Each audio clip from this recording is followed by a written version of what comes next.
In the moonlit embrace of rural Victoria, the decadent town of Buckley beats with a hidden heartbeat, the sanctuary of free-willed kindred. An anarch haven since the gold rush, Buckley's shadows hold secrets, its nights untamed. Yet the looming spectre of the Camarilla now threatens the delicate balance. As long-forgotten feuds simmer, a group of neonates bound by loyalty and survival find themselves at the epicenter of a power struggle. The Camarilla's tendrils tighten, and Buckley teeters on the brink of open war. Welcome to the dance of shadows in Buckley, where the anarch flame flickers against the encroaching night, a tale of defiance, politics, and the seductive allure of eternal power. This is Creatures Such as We, a Vampire the Masquerade 5th edition actual play podcast, presented by DM Fiat. I am your storyteller, Dale, or DG, and tonight I shall be your guide through this hidden and treacherous world of darkness.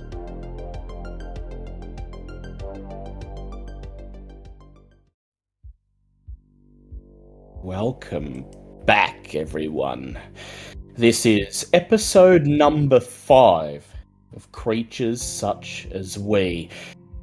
And if you play your cards right, tonight, you're going to wrap up this little story. Bring Kezia to Barren Wild, wrapped in a neat little bow. Secure your position in the Anarchs and justify your reasons for existence. And so as you awaken this night, there's one thing on all of your minds. Her name. Her name lingers in the recesses of your psyche, demanding you come for her. Kezia. Kezia. It all rests on Kezia. Sure, you were all embraced by different vampires, each of you dragged kicking and screaming into this horrific world by a different culprit, but Kezia. Kezia's the one you've been able to find. The one who you've placed all the blame for right at her feet.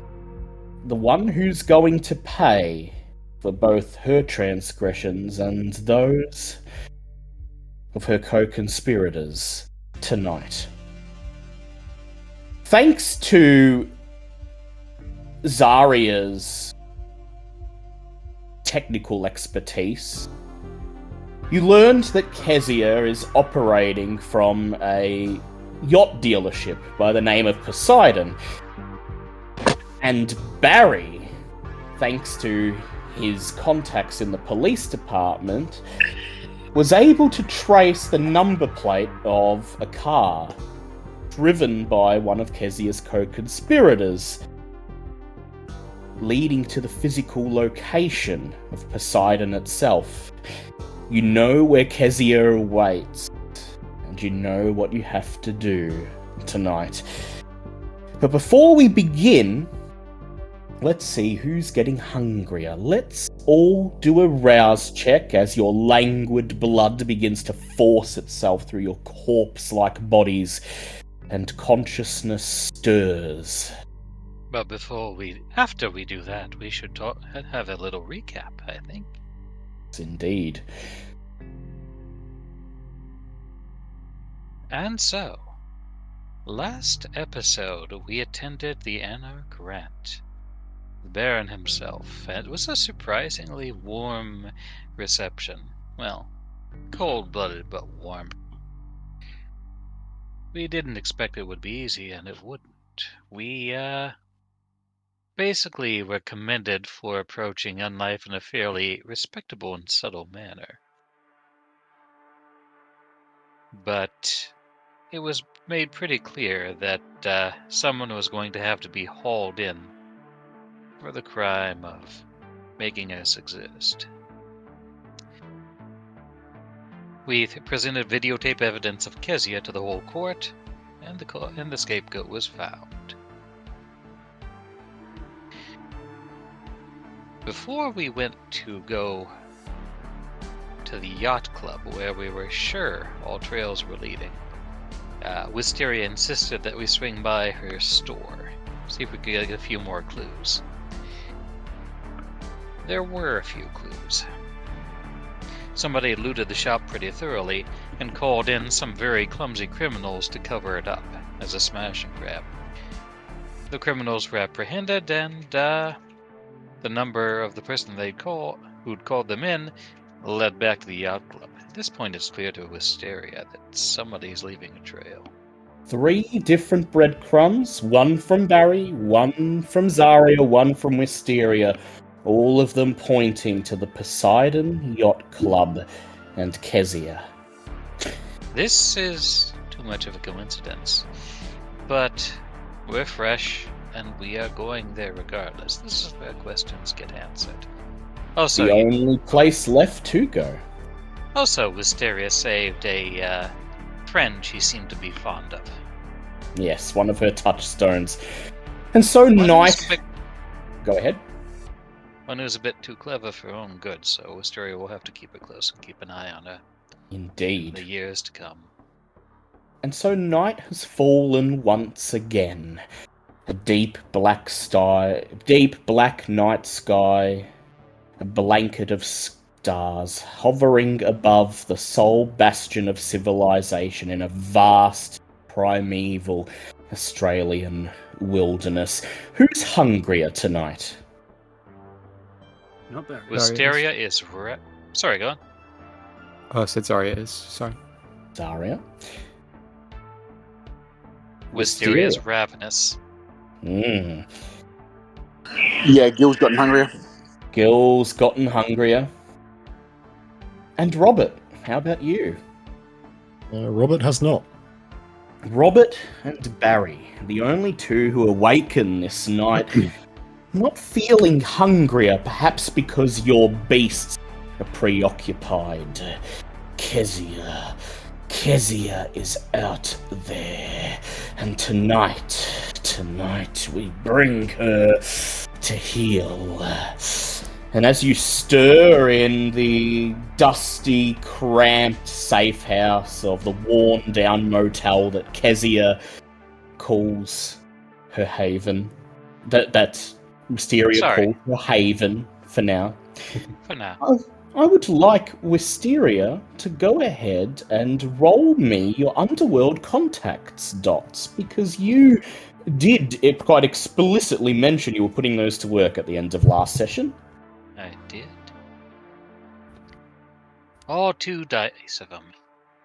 Well, total failure. Total failure. You can, of course, spend a willpower to re-roll that if you like. It's early yet. Is this in regards to them tracking down the individual that I was hoping they'd track down? Indeed. This will basically determine whether they find something now, or whether they find something long after the fact. I'll throw 1 willpower toward it. What the hell? And total failure. That's what I get for trying. Right. So, Wisteria, as you scramble off the mattress on the floor, begin preparing yourself for the night, adjusting your clothing, your mind is on a contact of yours, Dominic, a local unsavory character. He's in contact with a lot of the prominent fencers, dealers in black market commodities, drugs, stolen appliances, artworks, and as you get ready, your eyes linger on your phone, waiting, half expecting him to call, waiting for him to tell you he's picked up the trail of that missing painting. And then, just as you expected, your phone lights up. The polyphonic ringtone fills the tiny, cramped room, and Dominic's phone number, at least his current one, he changes it every couple months or so to keep ahead of the authorities, blinks up on the screen of your phone. And she'll answer, of course. Dominic. Good to hear from you. You hear him clear his throat. You hear the sound of papers being riffled through, and then he says, Yeah, Wisteria. Look. Something of yours popped up at a local fence. It's that painting of yours. You said it might turn up. The Van Valkenburg original, was it? 1802? That would be the one, yes. I'm You did surprised roll... Go ahead. Surprised that Chaucerley didn't snap up. Go on. Yeah. Dom says, look, it got eyeballed by one of my fencers, and I recognised it for yours immediately, so I thought I'd give you a call. Because I know that ain't supposed to be out that safe you got there in your store. Something's got to be up. And look, I got to ask, you in any sort of trouble, anything like that?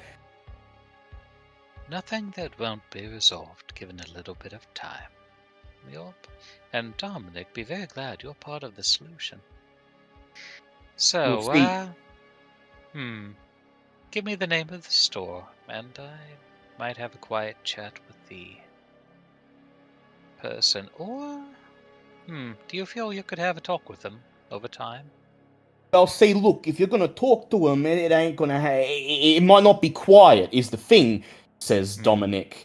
He dances around his words a little bit, and he's speaking in a tone of voice that you, through your prior dealings, recognize as Dominic's nervous persona.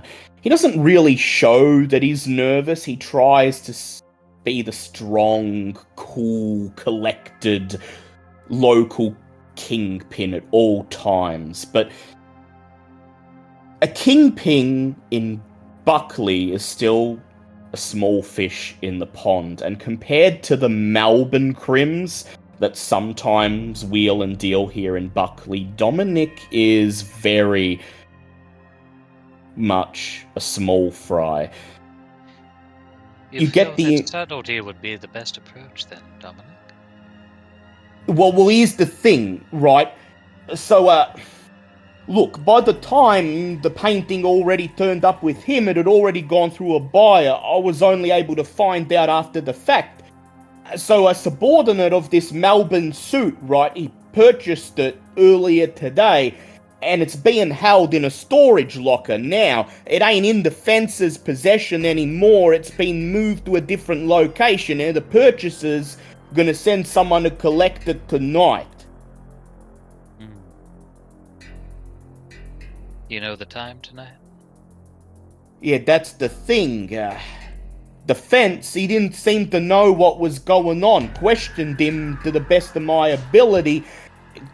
Didn't know anything about times, didn't even know names. Just said he'd been told to lock it away and someone had come to collect it. He'd already been given the cash, and I hope you don't mind, but I relieved him of some of it, you know, finder's fee, and I've given him some stern words so that he'll never put anything of yours on the market again.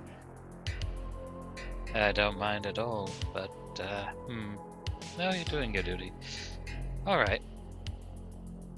Either way, if you want to take it back and maybe head off who's coming to pick it up, I'll give you the address. You got a pen and paper, Andy? Oh, always. Please do. Make some quiet inquiries, see if you can backtrack this. Take your time with it, though. Look, I'll, thank you. You've done well. I'll put some more eyes out. If there's blokes from Melbourne involved, maybe I've got a few who owe me favours, but You want that painting back, it's gonna move tonight. So if you don't move, now, maybe we won't be able to get it back. Anyway, he gives you an address to a location down in South Buckley, past the cannery where Gil was embraced, right on the very southern edge of town. And basically, as far as you can get to being right smack dab in the middle of the bushland while still technically being within the city limits. Awesome. Nice and isolated, says Dominic, and in my line of work, well, that can mean trouble. So if you're gonna head down that way, you make sure you're ready for anything that might go wrong, alright? I'll do my best, Dominic. Thank you. Alright, Wizzy, I'll see you later then. I'll tell you when, look, you don't owe me nothing, not right now. When the next shipment of those frescoes comes in from over the pond, we'll discuss me getting a bigger cut in the next shipment, alright? Oh, absolutely. I can do you a few frescoes. Those are easy to get a hold of on my end. There's a click, and the line goes dead without him even saying goodbye. So, how close is that to the yacht club? Yeah, so, the map of Buckley that we have in Owlbear, the yacht club, Poseidon, it's right there in Buckley Harbour on the edge of the Barnong wetlands in the Lakeside district, and, well, your safe house is on the edge of the CBD, meaning that the yacht club is very, almost uncomfortably close. You need only cross a creek, take a small drive over the bridge, and the harbour is right there. Close to the safe house, you mean? Alright. Yeah, close to this motel you're currently using as a safe house. Meanwhile, the storage locker, that's all the way down in South Buckley. It's going to take at least 40 minutes to an hour to cross the city. And who knows what you'll find there. But you could pick up on that subtle sense of urgency in Dominic's voice. If you're going to chase that painting, you're going to need to do it now. That's what your total failure on your contacts has left you with. A situation where you don't really have a lot of flexibility. Alright. The rest of you, as you prepare yourselves for the night ahead, as you take a few moments to adjust to the beast calling within your minds for more blood, yet more blood never satisfied, you see Wisteria lowering her phone, sliding it back into her handbag. And there's a newfound look of resolve on her face. Wisteria, what do you inform the others about what's just been revealed to you? Well, I've got a lead. I could use backup for it, but it's going to take us out of a way. It will delay the yacht club if we do this. Or I could go it alone, and you could do the yacht club without me. Which would you prefer? Well, what's the lead? One of the paintings I laid as a trap has been sold and the transfer has been arranged. It's in a storage locker to the south. She's gathering things as she discusses. It's about 40 minutes down there, and we'd need to depart now to have a chance at snagging whoever comes to pick it up. Whoever comes to pick it up is connected to this whole overall plot. And more importantly, we're not supposed to grab them. So I want to go grab them. I will say, Barry, for you, there's one thing on your mind right now. Am I right in saying it's your family? Yeah, absolutely. I'm thinking this would be a bargaining chip. Sorry, go on.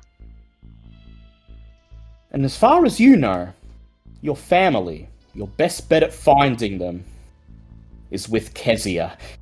All of the breadcrumbs that the coterie have collectively dug up over the last several nights are pointing to the Poseidon Yacht Club, but as a detective, Barry, something is not quite right.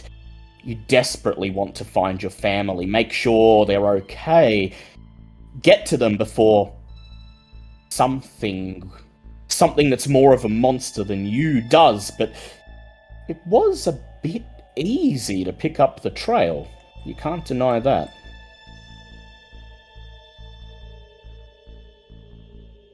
I mean, Wisteria, I understand your concern, but if we're all wanting to cut this out from the root, we've got to go to Poseidon and focus all of our efforts on that. I mean, this could be just a red herring, this could be a trap. We don't know how useful getting this guy who's getting your painting is going to be to the whole operation.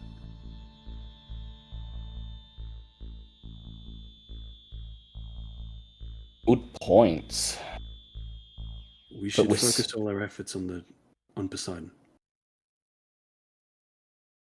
So that's Barry's opinion. Does anyone else have anything they'd like to weigh in with?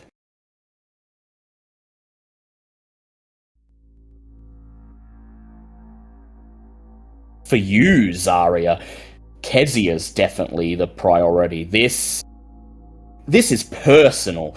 I mean, it's personal for all of you to some degree, but Kezia is the one who made you into what you are. And you as well, Gil. You two, Gil and Zarya. Kezia is where it begins and ends. And as you awoke tonight, you thought you had her in your sights. And Wisteria has dropped another lead into your lap all so suddenly. What are your thoughts?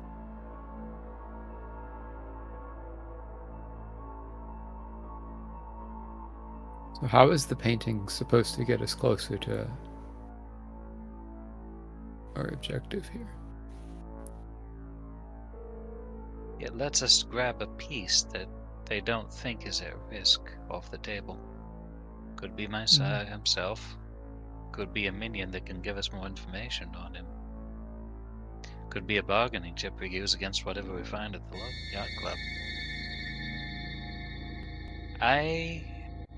But we don't know the importance of that bargaining chip. It is a gamble.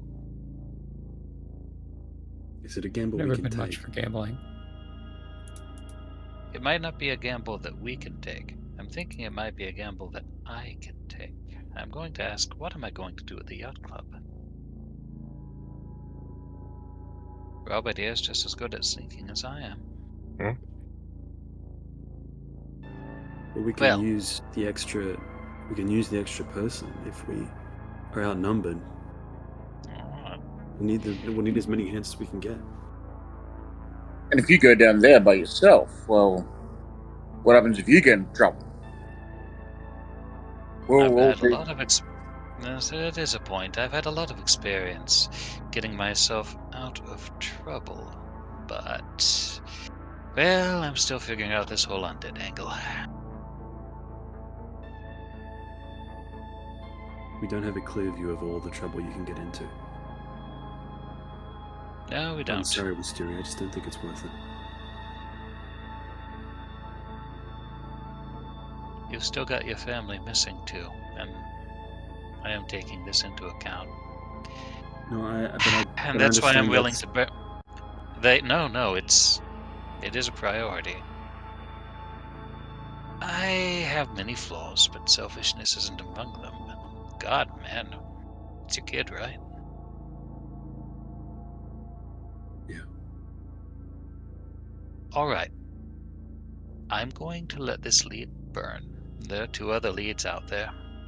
One of them will turn up eventually. However, I am going to make a few calls as we go and see if I can arrange something by proxy. Let's go. Let's go to the yacht club then. Do what you need to. Are we all ready? That's a good question. Is everyone ready? Are there any last-minute things anyone would like to take care of? I could use a bite before we go, but I'll meet you out the car. It won't take long. Anyone else like to hunt while they've got the chance? I'm okay. I think that could be a good idea for me. Yeah, Gil's been spending this whole time while everyone's been talking, just sort of clenching his fists, pounding them into the mattress, obviously agitated as the beast calls for yet more sustenance. I'd recommend you go down to the rack there, Gil. Yeah, it's not far. You're right on the edge of the CBD. You should be able to find a place to feed and hopefully be back in time to get the drop on Kezia or whoever else remains at Poseidon. And so, a few minutes later, you're all emerging into the parking lot of the ramshackle roadside motel, your eyes gleaming with hunger and anticipation as 5 monsters depart into the night. Gil, what is your predator type? Gil is an alley cat. Yeah, definitely. So, Gil, you've got a couple of options here. It's a short walk into the CBD, a couple city blocks. 15, 20 minutes, you could be in the rack, find someone, have your way with them and be back, and there would be no fuss made, no poaching, no rules broken. But the beast is ravenous. The beast wants to feed now.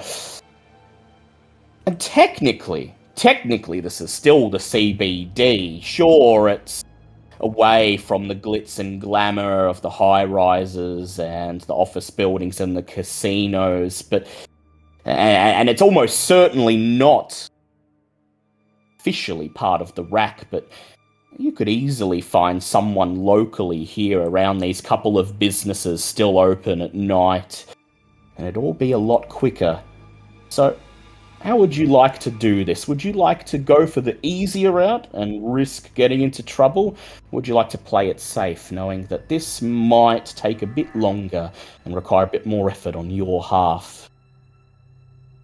I'm going to say it right now, Gil is not that bright. I don't think he'd think about going further into the city. I think he'd want instant gratification. Yeah. You glide from the parking lot of the motel into the surrounding streets. There's a laundromat, a late-night cafe, and a couple of fast food restaurants still open. Everywhere else is shut. This is 1992. Finding a business that's still open past 7:30 p.m. is a rarity, but there's enough here to indicate to you that this part of town is definitely not lacking for people.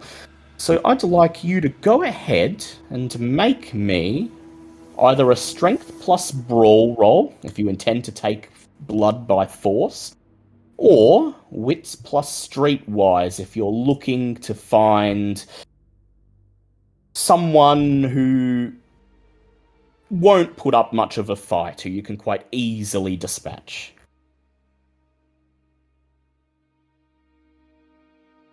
I think I'm going to have to go strength plus brawl. I think he's looking to just feed and get it done with. Easy. Certainly easy around here.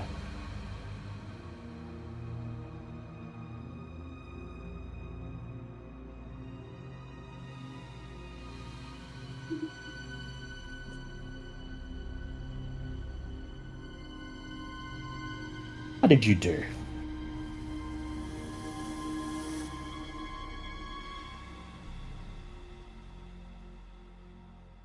And also, the same applies to you, Wisteria. You have the same options available to you, as I believe you're an alley cat as well.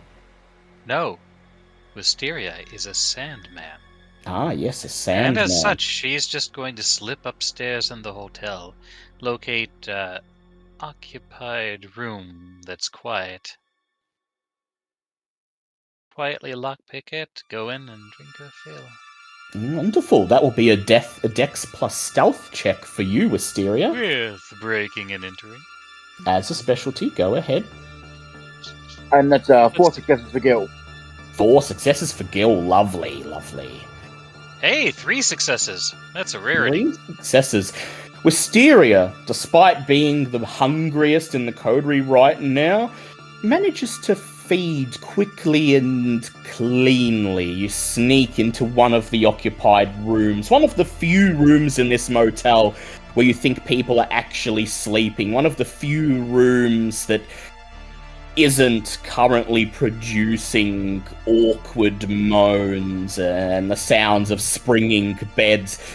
It's a very easy task getting in and out, sinking your fangs into the sleeping form under the covers, holding them down as they struggle vainly, as they stir half awake. And when you're done, licking the wound shut and stepping out of the room, they're none the wiser. Oh, Mr. Sandman, You may reset your hunger to 1. Mm-hmm. Gil, you're patrolling the streets, slamming one of your fists into the palm of your other hand, your gaze sweeping left to right. A hunter on the prowl, an animal looking for its prey. At the end of the street, you come up to what appears to be a small, out-of-the-way dive bar. It's tucked away right at the end of the street, sandwiched between 2 much larger businesses. You set your eyes upon it, and immediately, Gil, you realise that this is the kind of bar where you have to be a regular to, 1, know that it exists, and 2, to be invited inside. Anyone who's not a regular stepping into a place as rough as this would be asking for trouble, which is good for you. Standing out the front, there's a woman with short red hair and a hip black dress. But I'm old enough, the woman shouts. I've been here before, you've seen my ID. A gruff-looking bouncer in front of the bar door crosses his arms, stares back at her imperiously, saying nothing. The young woman in the dress spits out a slur, a swear, and then says, Fine! As if I wanted to drink in this shithole anyway! And she begins to make her way down the street, alone, walking through the deep shadows cast by the surrounding buildings. Gil. She's alone. She's vulnerable. And no one will see you, no one will notice if you grabbed her, pulled her into the mouth of a nearby alleyway, and fed. Is she the one? She's absolutely the one. She's the first one he sees, first one easily available. He's there to feed and get it done. And what hunger are you currently at? I think he's currently at 3. 3, yeah. You're moving towards her before you're even aware that you're moving. Your body seeming to carry itself towards her of its own accord. You can see her blood vessels under her skin. You can see the blood forcing itself through them. Her entire circulatory system bulging with each beat of her heart. She looks over her shoulder, sees you approaching, and opens her mouth to say something, but you're already on her. You reach out, wrap your hands around her, one of them clasping her mouth, stifling a scream as you pull her into the mouth of an alleyway, the beast urging you on. Yes, take her, dash her head against the bricks, and drink all that flows forth. And your fangs are in, piercing her skin, the warm, sweet fresh blood rushing down your throat. Sweet as wine, liquid ecstasy. And you're at hunger 3, so I'd like you to go ahead and roll me a composure plus resolve check, and you may add a third of your humanity to that as well.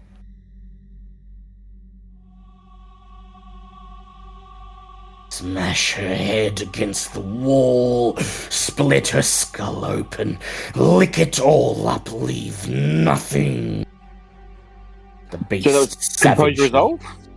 Yep, composure plus resolve plus a third of your humanity.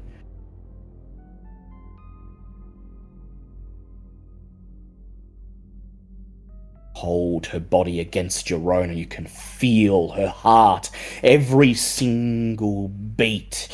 It's taking every ounce of your willpower to not just take it all.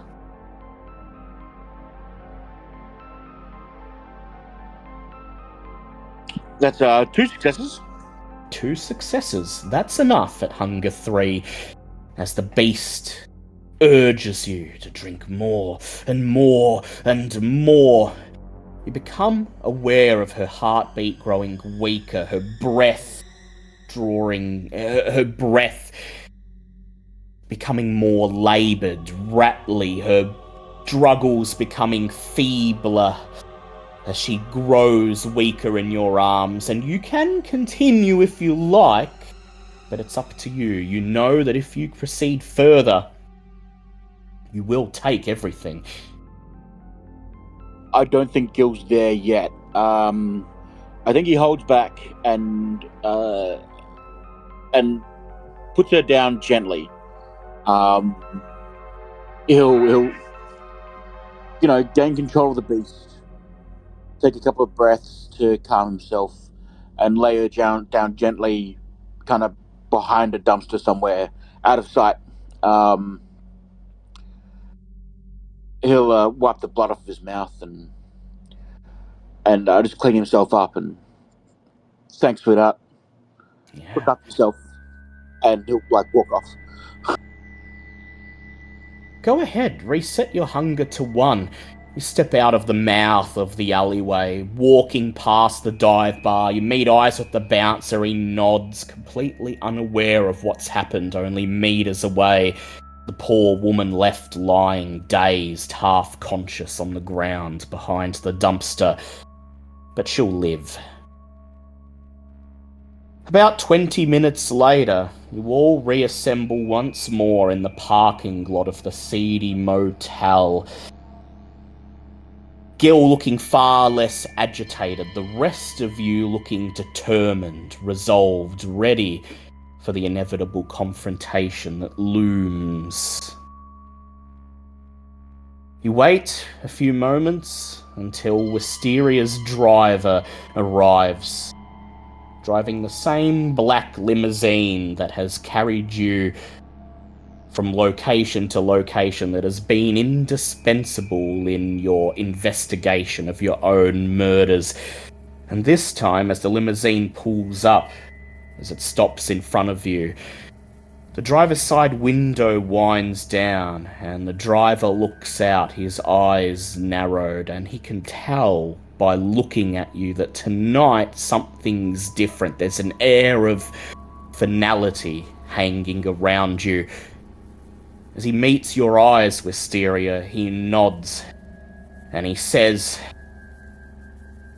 "All right, miss. Can cut the tension with a knife. Something's going on tonight.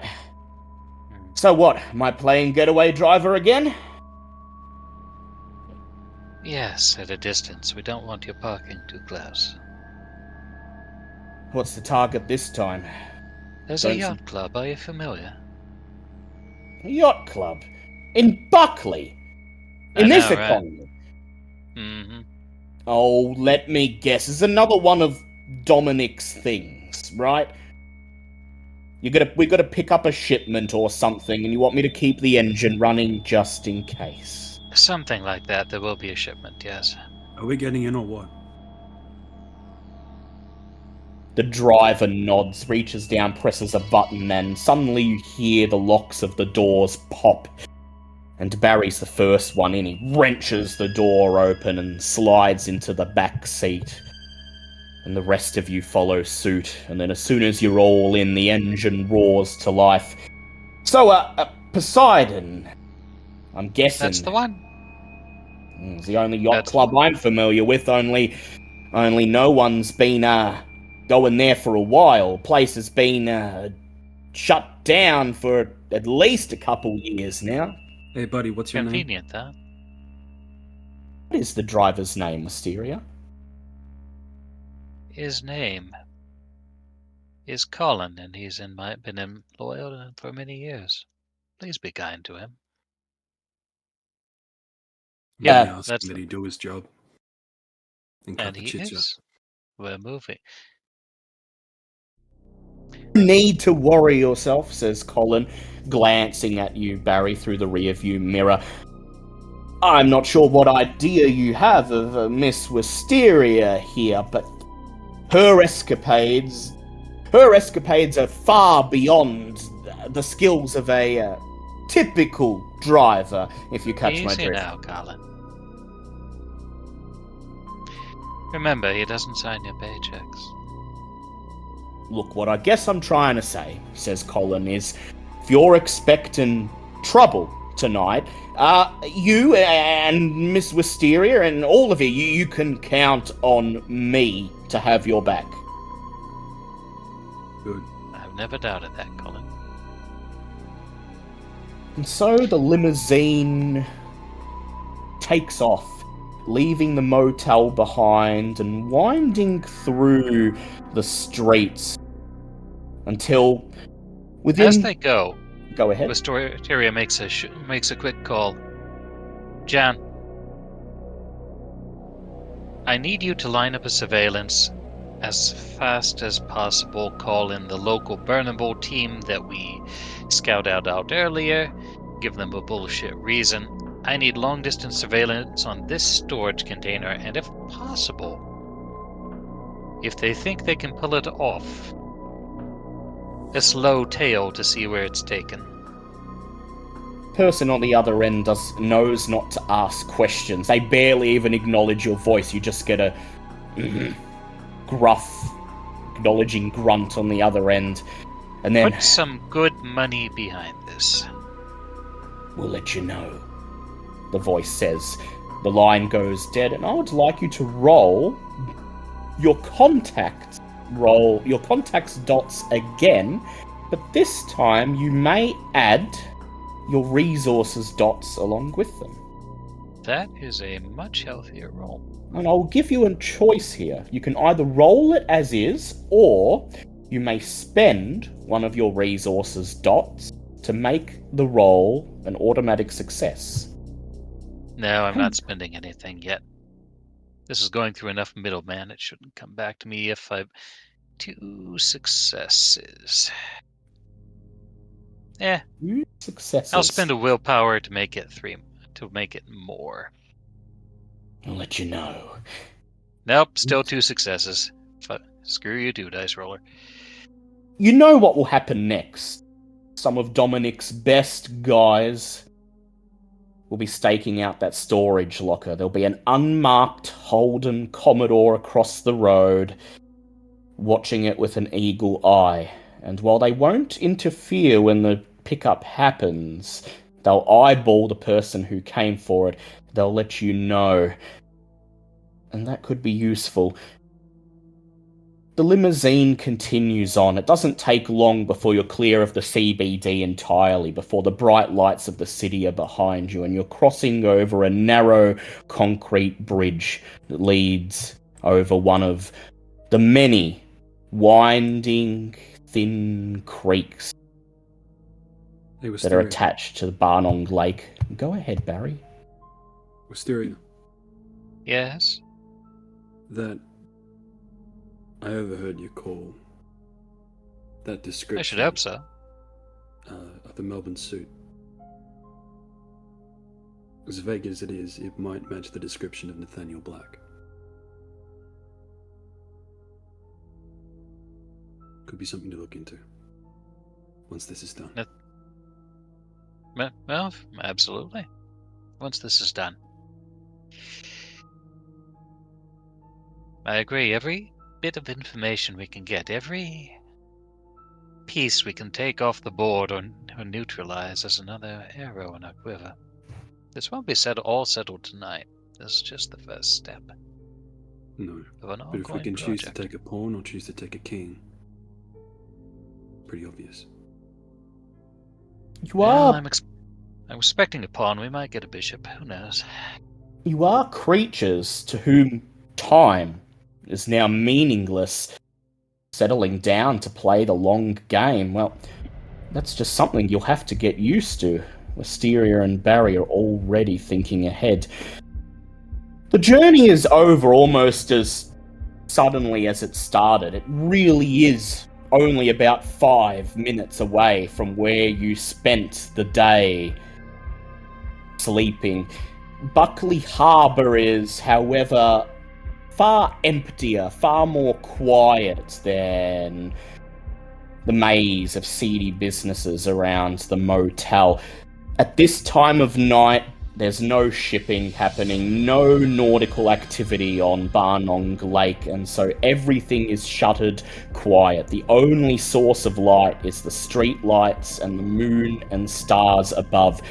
You pass several shuttered shipping warehouses, a recreational marina, and at the end of the street, the limousine finally slows to a stop in front of Poseidon.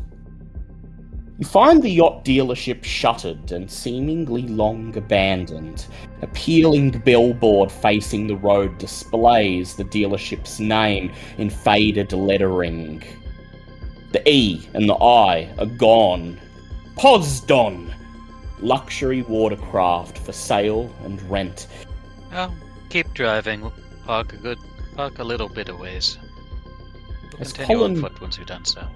As Colin continues on, driving down to the very end of the road that ends a couple feet from the edge of Barnong Lake itself, and as he finally kills the engine, a couple building lengths away from the yacht dealership, you can't all help but notice a winding dirt road that leads from the very edge of the street down past the yacht dealership to the edge of the lake, where there's a concrete boat launch and a very grimy looking jetty, and there a single yacht is docked, bobbing silently in the inky blackness of the lake,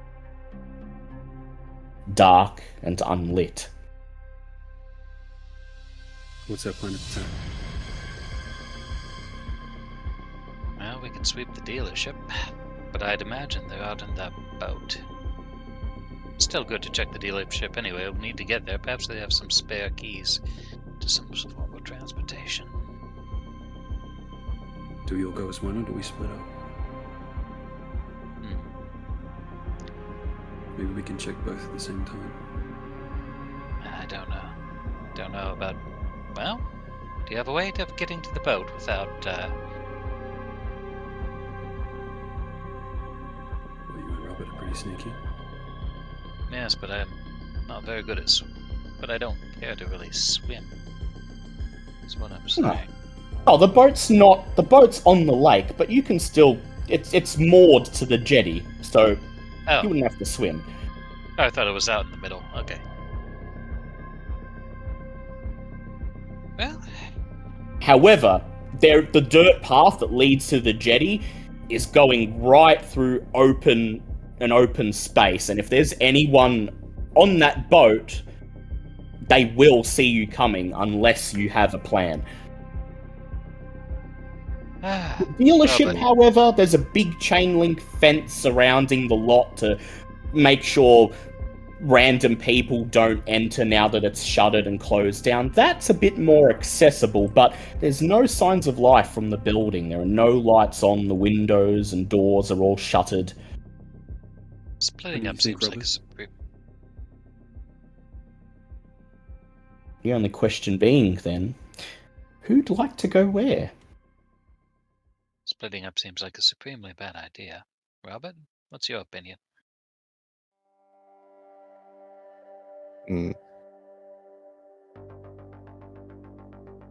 Robert grunts non-committally. You're pretty sure you could reach either of these with little effort.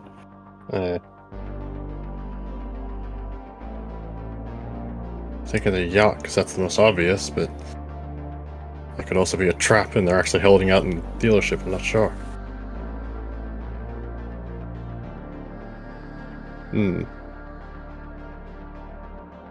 Why don't we secure the dealership Actually. first? Yeah, you keep deciding, give me a minute. Robert's gonna step away a bit and try and use feral whispers to try and see if he can't call some of the local birds. Very good idea. Go ahead, make a rouse check, and then make the roll for me for feral whispers, and of course that will be Failure, so hungry. either manipulation or charisma plus animalism.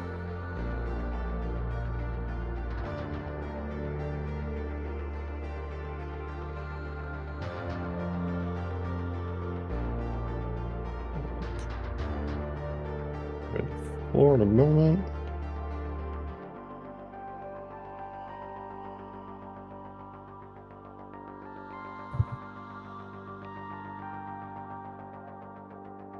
Okay, 3 successes. 3 successes. So, Robert, this is the first time you've used feral whispers, and you're not even sure what you're doing, really. You step out of the limousine, your feet carry you a few meters down the dirt path, your boots crunching on the gravel, and you hear the most bizarre noises coming out of your mouth. Some sort of animal call that you weren't even aware human lips could even make. But then again, you're not really human anymore, are you?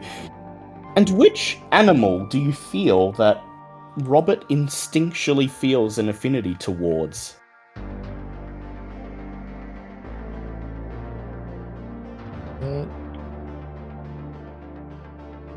Give it I think I'd probably say crows, something like that. Yeah, it does sound a bit like a bird call, doesn't it? And sure enough, you hear the sound of ruffling feathers, flapping wings as a tree on the edge of the lake seemingly comes alive. Several deep black shapes rise from it, and an entire flock of crows begins to circle you, slowly lowering, forming a dome of feathers and beaks and gleaming eyes around you, each of them chittering, watching, wary, cautious, trying to determine if you're friend or foe. And what do you ask them?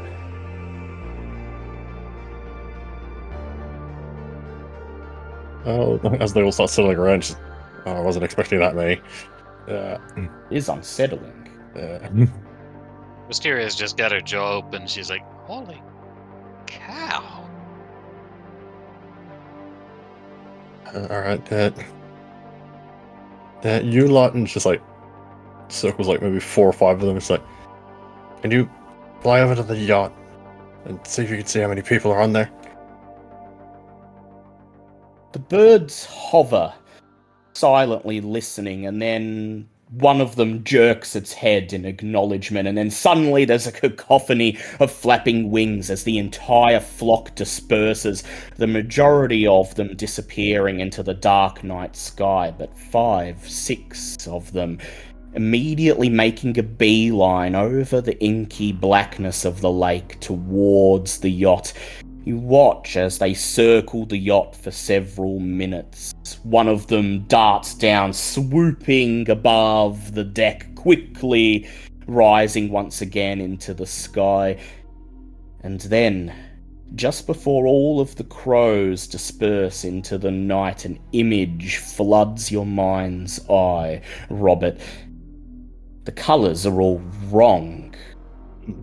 The perspective is off, and you quickly realise you're looking at the yacht from a bird's eye view, directly on top of it, down below. The deck appears to be completely void of any life. However, there's a single staircase, narrow white plastic, that leads down below deck into the yacht itself. And through the keen eyes of the crows, you can definitely see movement down below deck. Some sort of shadow, vaguely human-shaped, shuffling around just beyond the edge of the crow's vision.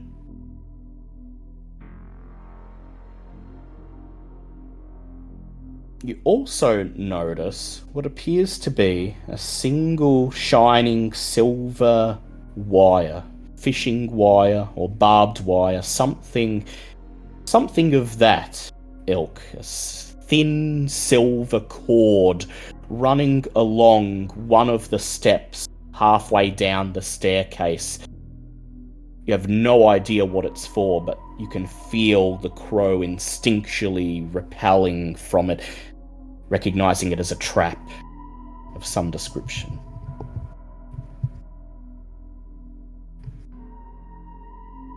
Oh, that was trippy. That was impressive. I won't lie.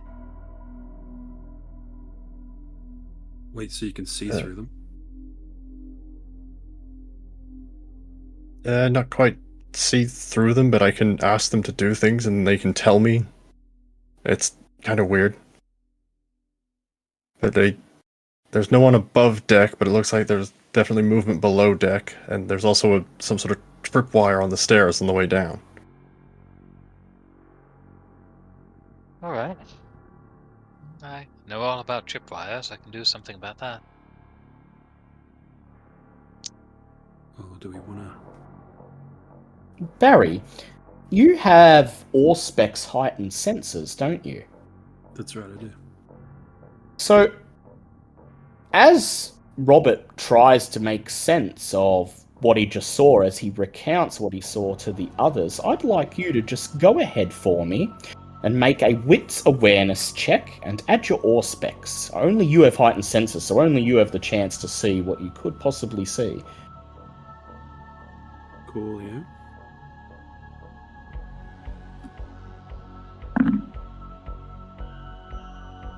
That is 4 successes. 4 successes.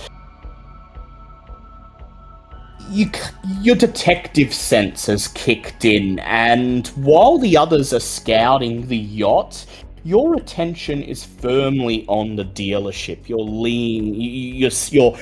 leaning against the limousine, peering through the gaps in the chain link fence at the shuttered building, and you notice something that no one else did, something that no one else could have noticed, as the dealership itself is unlit. There are no lights in the showroom, there are no lights in the car park. The only source of light is the ambient light cast by the street lights and the moon above.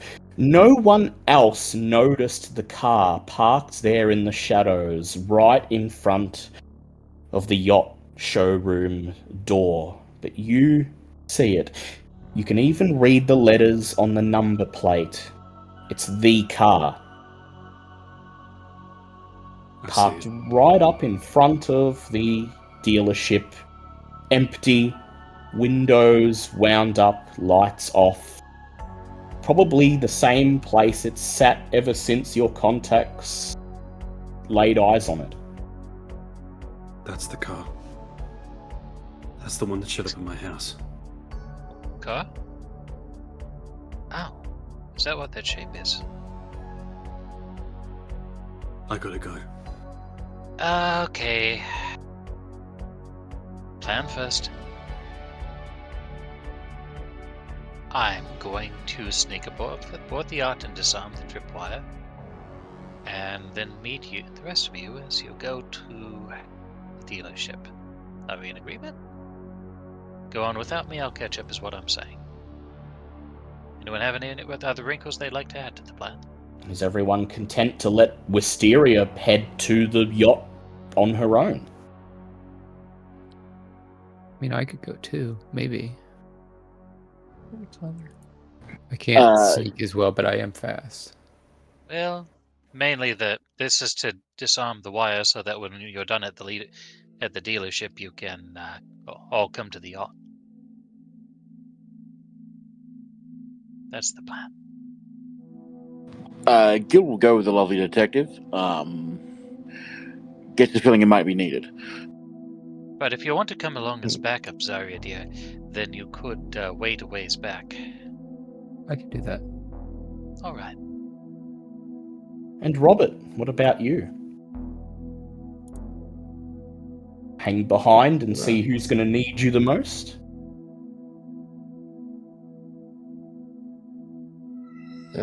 Initially, he was thinking of going to the yacht because he at least knows where the actual wire is, so it'd make it a bit easier.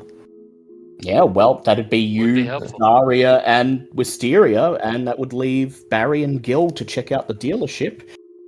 So, I know you and Wisteria both have obfuscate, but do either of you have silence of death?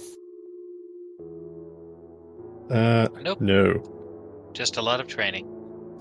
Well, it does occur to you as you follow Wisteria down the dirt track towards the jetty that even though no one is above deck, it's a pretty small yacht.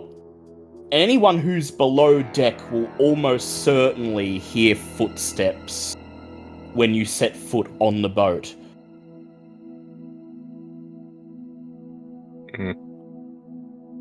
But will they see you, is the real question. Are you both using your unseen passage? Absolutely. Mm. And getting hungry. Dice roller. What about you, Robert? You know what? I'm switching to real dice for this one. Be right back. And yeah, it's gonna have to risk it. go ahead. And Zarya, are you going to be attempting to sneak onto the boat as well? Success. Or are you just going to sort of hang back, let them get onto the boat, and wait for the signal before you clamber on board as well? Yeah, I'm gonna wait until I'm gonna wait until they get there first because I'm not sneaky, just fast. Good idea. Yep, which is why you're going to be a ways away and back up. Yep. Good thing too, because Zarya's pretty well built, and her boots crunching on the gravel path. You're surprised whoever's on board the yacht can't hear that. Wisteria and Robert, you don't have to roll to not be seen. However, as you begin to make your way down the jetty and carefully lower yourself down onto the deck of the boat, I will ask both of you to go ahead and make me dex stealth rolls, but you may add your obfuscate to the dice pool. Yep, by any chance is this a break-in? I'd say it counts. It's certainly trespassing, and as far as you're aware, guess. this is Kezia's home. Alright. So that's 10 dice on my part. Well done, Wisteria. Let's see how many well, let's get that 2 successes. Okay, physical dice but makes all the difference. That would be 8 successes. 8 successes. Ooh, I'm gonna willpower that. You're doing better than the Nosferatu. Now, just for shits and giggles, I'm gonna roll, this won't count, on the die roller. Yeah. Just see. 3 successes. Physical dice it is from now on. Okay, that's much better. Physical dice are the way to go in 2, the 3, context. 4. They do seem to be more forgiving somehow. Yeah, so instead of that messy critical, it just becomes 5 regular successes. 5 regular successes. Alright. Well, I'm going to roll for whoever's below deck. And they get 4 successes, meaning both of you are able to get on board the boat without attracting attention.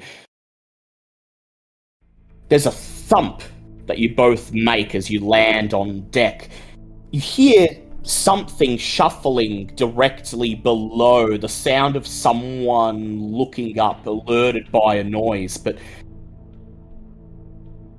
when they investigate, they don't see anybody, and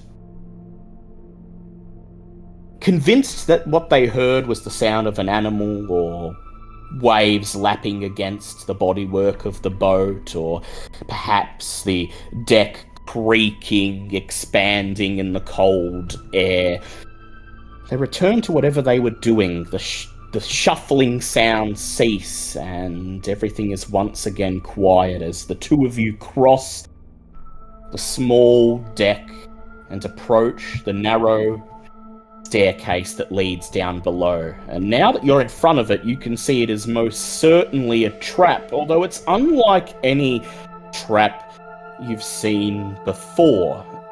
It's a tripwire of some description, a long, thin silver cord stretched across one of the stairs, but it's not connected to any sort of sound-making device. Rather, the tripwire is hooked to a mechanism that runs all the way up this mast in the center of the yacht, all the way to the very top, where a single long, thin, pointed railway spike hangs on a chain, ready to be dropped directly down onto the staircase.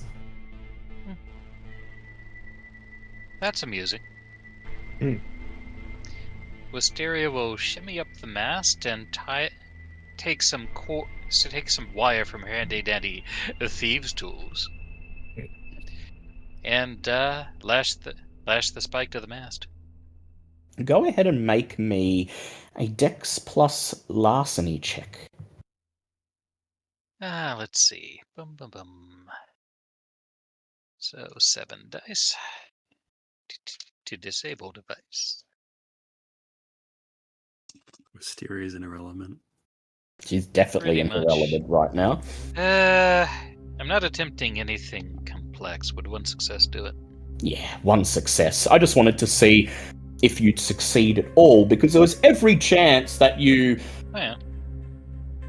rattle the chain a bit too much or accidentally drop something, but no. Mysteria's in her element here.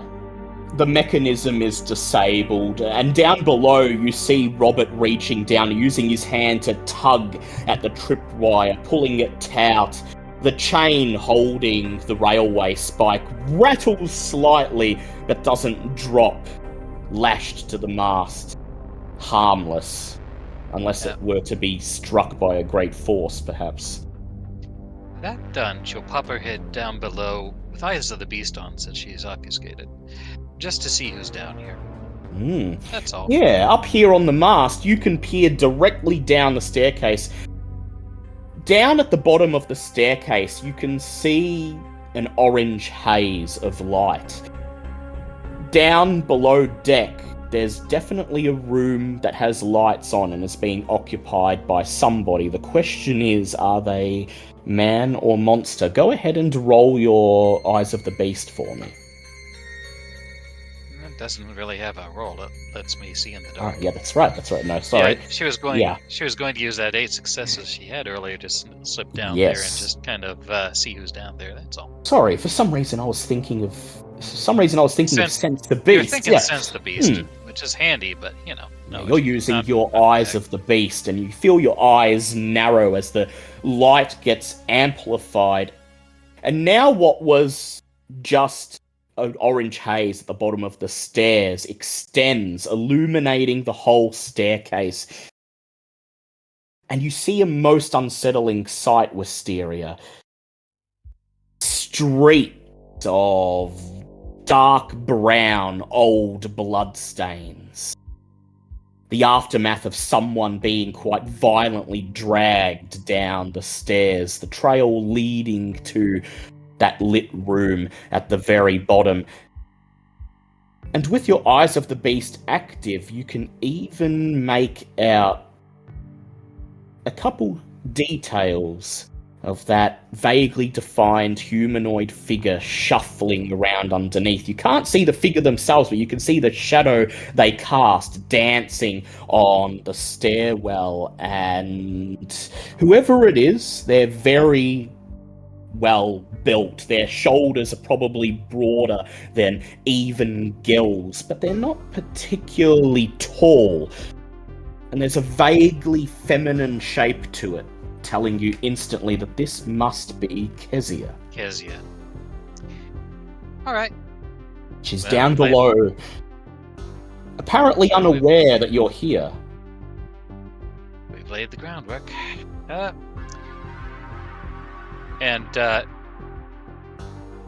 Wisteria will slip back upstairs, and we obviously get next to each other so we can see each other, right? You sure can. And she'll tap Robert on the shoulder, make gestures toward the dealership, and walking motions with her fingers. It's time to catch up with the others. I will cross to the others now.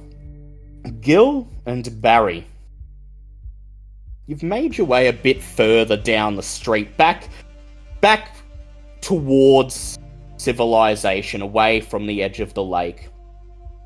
And you find the dealership locked up. There's a thick chain link gate separating it from the street with an industrial strength chain padlock wound through the hole. You quickly try to open it just to make sure that it is indeed locked, and sure enough, the gate will not budge. Where's the car? The car's just beyond the gate. Beyond the gate, there's a small parking lot. And then beyond that is the showroom itself. And that's where the car's parked, right outside the door, silent and abandoned. Gil will take a moment and rouse for prowess with Rekka to break the chain. Yeah. It'll just be like a bit of a as he just leans on it and puts a bit of effort behind it. Yeah. Go ahead and do a rouse check. And since you're using Rekka, I won't make you roll to open the gate. Instead, it's as you described. Barry sees Gil lean towards the gate and pretend to stretch. And then all of a sudden, a broken chain is sliding through the gap and unfurling on the ground as the gate creaks slightly open. And that was a success, so no hunger. No hunger, nice. And it feels good every time you do this, Gil. You're starting to get the hang of it. God, if you had the ability to just snap padlocks a couple weeks ago when you were trying to track down some of that stuff your friend asked for the party, oh, that would have been so useful. Oh yeah, Gil's feeling good about this. You push the gate open, allowing Barry to step into the showroom, step into the parking lot, and as soon as you do, Barry, I'd like you to make a wits awareness check and once again add your auspex. Will do.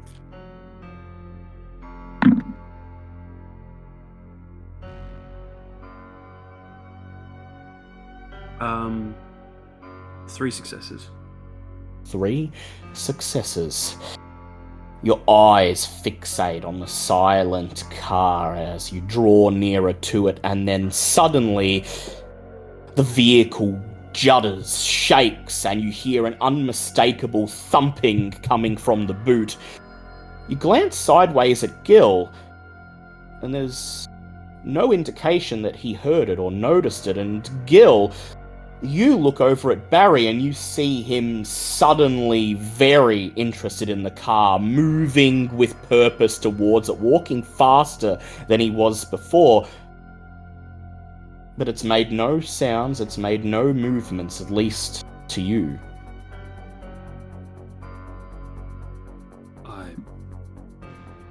I'm just going. Nothing's getting in my way. I'm getting to that boot. You get to the boot. As you stand in front of it, the thumping grows faster, louder. Bang, bang, bang, bang. The whole car seems to be vibrating with the force of each below, and then you hear it. And your heart, even though it's no longer alive, feels like it misses a beat. You hear the young girl's voice calling, "Help! Help!" And then you hear a man saying, "It's okay. It's okay. Barry will come for us. He won't forget." I'm grabbing this boot, lethal body, ripping it off. Lethal body? Go ahead and roll me a strength athletics check and add your potency. Very good. Strength athletics? Strength athletics.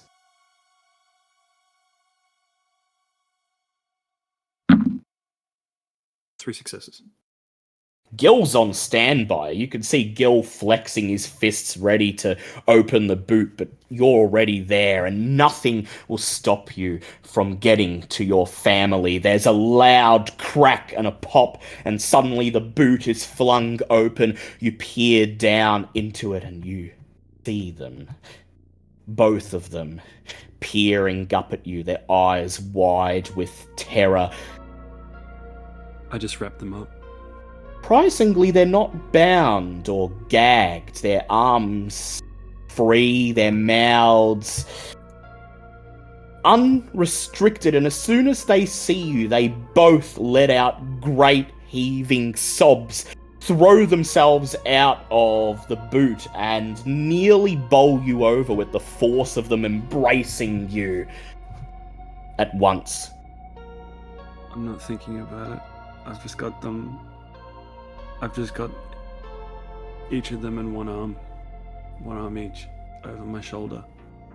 You came, says your boyfriend.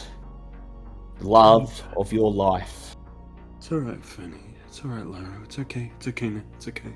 They said they said they were going to kill us. Said we were going to be bait for.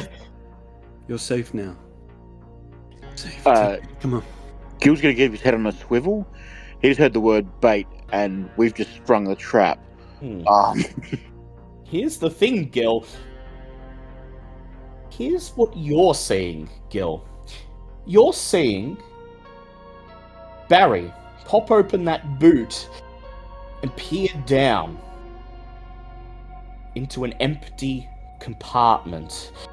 The only thing that's in there, the only thing that you can see anyway, is a several days old blood stain baked into the upholstery of the car. Couple of discarded cable ties and gags at the bottom.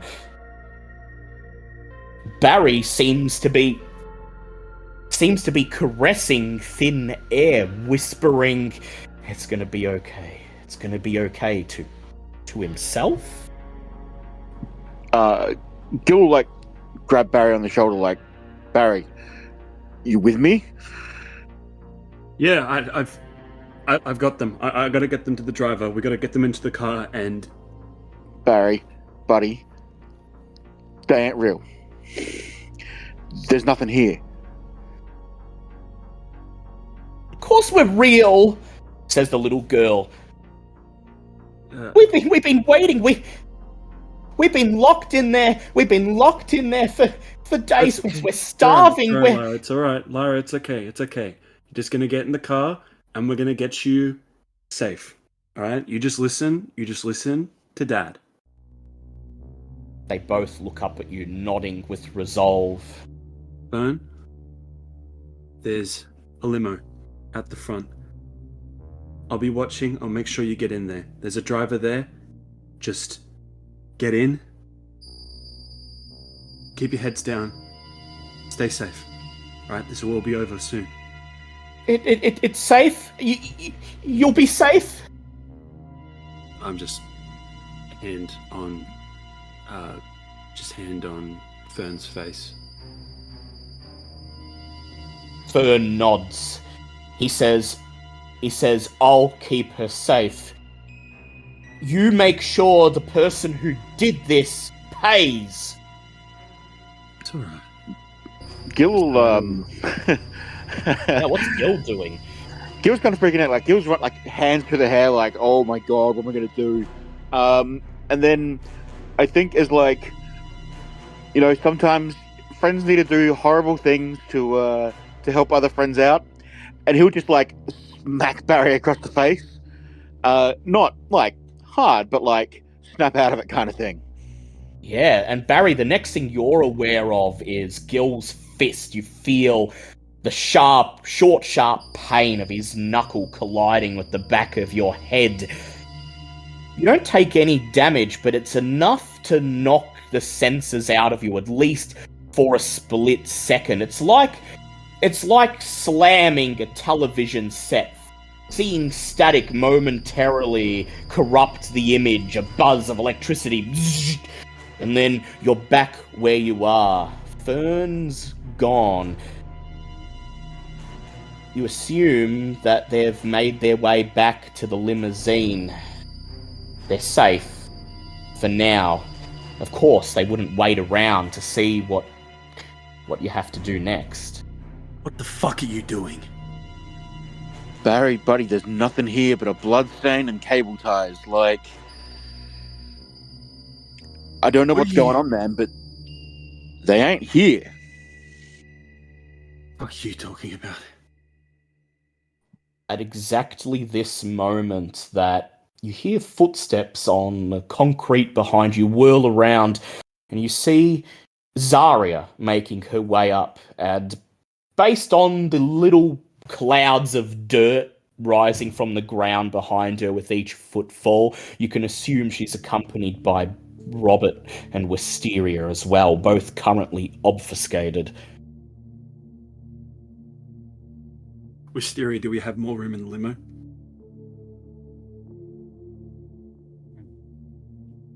Wisteria's voice whispers next to your ear. Of course, once we get Kezia. Look, Barry's seeing things. No idea what's going on, but like, I grab Gil. What the fuck are you talking about? there's nothing here. Like, What's going on here? point to the boot of the car and just like, there's a bloodstain and cable ties, and I don't know what's going on, but there's nothing else. No one else is here. Barry's having another look at the boot. Does he see? What does he see in the boot? Well, I think that depends on what Barry wants to see. What his subconscious wants to see. And so as you peer down into it, Barry, do you think that you see the bloodstain and the cable ties, or do you instead just see an empty boot? A boot that until a couple minutes ago was where your family were being confined and held against their will. It's just empty, Gil. What the fuck are you talking about? Fuck's sake. I held them. You saw them. No, I didn't. There ain't no one here, buddy. I held them in my hands.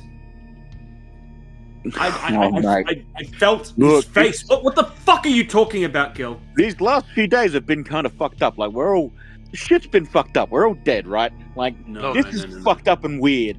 But, like, there ain't nothing here, man. I get it. Like, shit's fucking weird and, like, the world's gone sideways. Barry's going this ain't real. Barry's going to punch Gil square in the face. Yeah. Thwack! Gil, your punch from earlier's returned. You shut the fuck up! It is clear to you, Gil, seeing the look on Barry's face, his eyes bulging, his fists clenched. For the first time since you met him, his skin is not pale, death-like. It is red with emotion. Something's not right, Gil.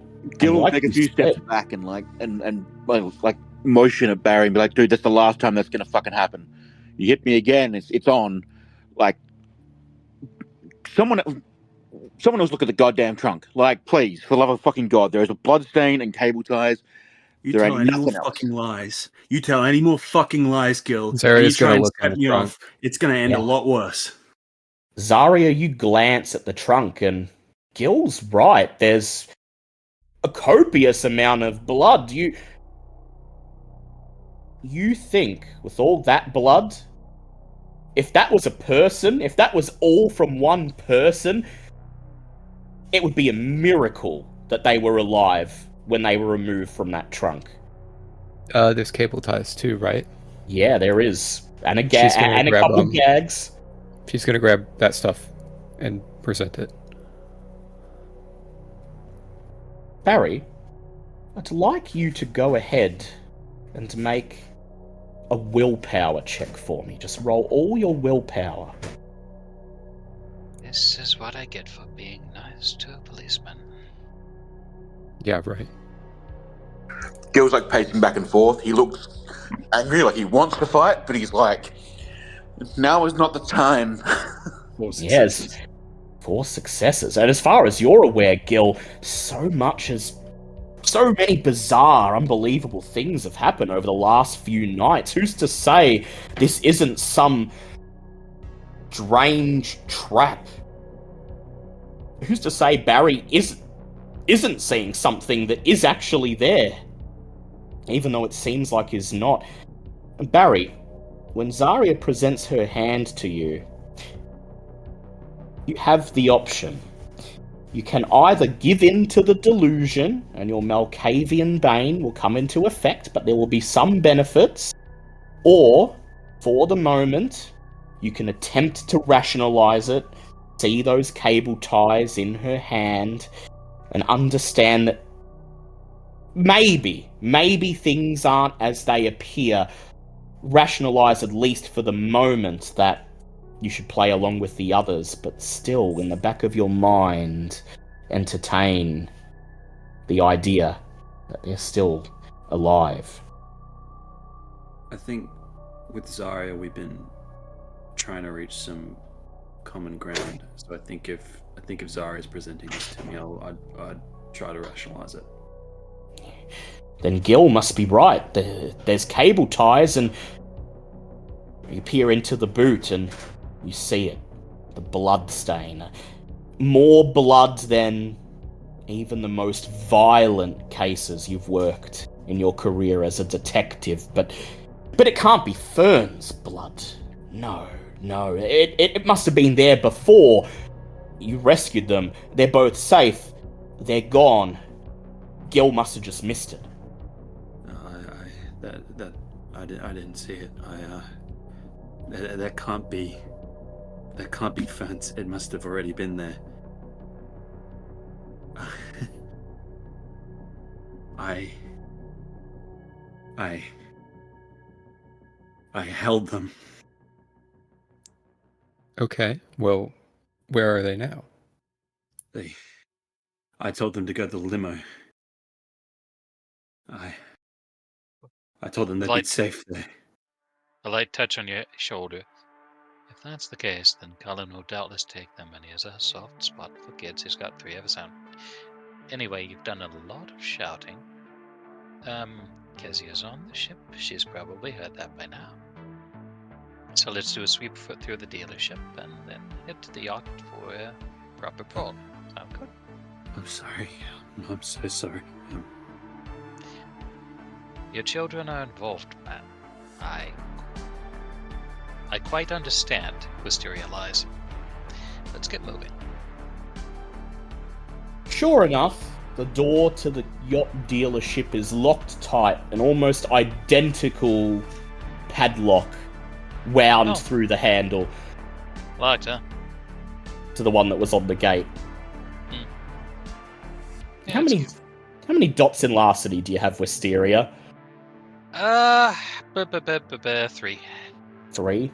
You see Gil rolling up, flexing his fists, but by the time he reaches you, the lock is picked. There's a click and the chain falls through the handle, and you gain access to the showroom, the dark, empty showroom. It's a big, open room with wooden floorboards that before the place was abandoned would have been polished to a mirror sheen, now are covered in a thick layer of dust. There are big circular pedestals spaced equidistant around the room where the boats and yachts would have been displayed. All of it completely empty. Cobwebs up in the corners of the room.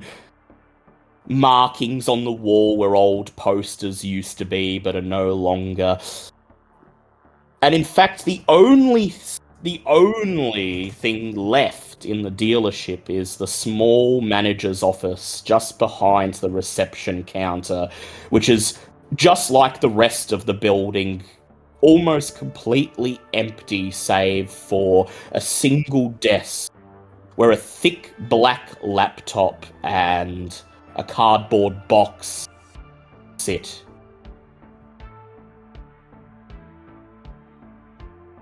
That seems like your department, but it could be another trap. She whispers in Zarya's ear. Yoko? Can I do a roll on it to Yeah. check? Go. Because I would know I would know. How what I'm many looking dots for in tech-wise. technology do you have? A lot. I have 3. 3? You peer down at the laptop. It's a fairly new model. Laptops themselves aren't exactly something that have been around for a while. It's, by modern standards, it's very thick. Yeah. But you recognize it as a new model, and you're vaguely aware of the sort of security it could have. You flip open the lid, and sure enough, a Windows 3.1 login screen shows up. It's locked, but it should be fairly easy for you to get through. Okay. I'm just gonna grab that and the power supply and shove that in my bag. Is there anything else lying around? Papers, that sort of thing? There's a cardboard box next to it that Wisteria's already riffling through. You just grab it from her, turn it upside down and upend it on the desk, and out pops a folded up map of Buckley. The city park, the botanical gardens, is marked with a big red X, and you all recognize this as the burial site, the place where you awoke. Folded up in the map itself is a shred of paper, lined paper with messy handwriting scrawled across it. It has each of your names and the approximate locations of where you were at the time of your abduction and embrace. But that's all. Well, that's going in the bag too. Dropping it in the bag with the laptop?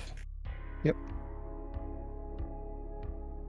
If you were expecting any more leads, any more breadcrumbs clumsily left behind by Kezia, it appears this is all you're going to get. A computer and a cardboard box with a map and a shred of paper with your names and nothing more. Nothing that at surface value would point, nothing at face value would point you to your individual sires. I will point out, Zarya is going to point out that she thinks it's kind of odd that that's just all that was in that box. Yeah, you can point that out. She's just going to mention that. Kind of feels like we were meant to find that. Seems so. Before you have the... Go ahead. We knew that they left this trail. Indeed.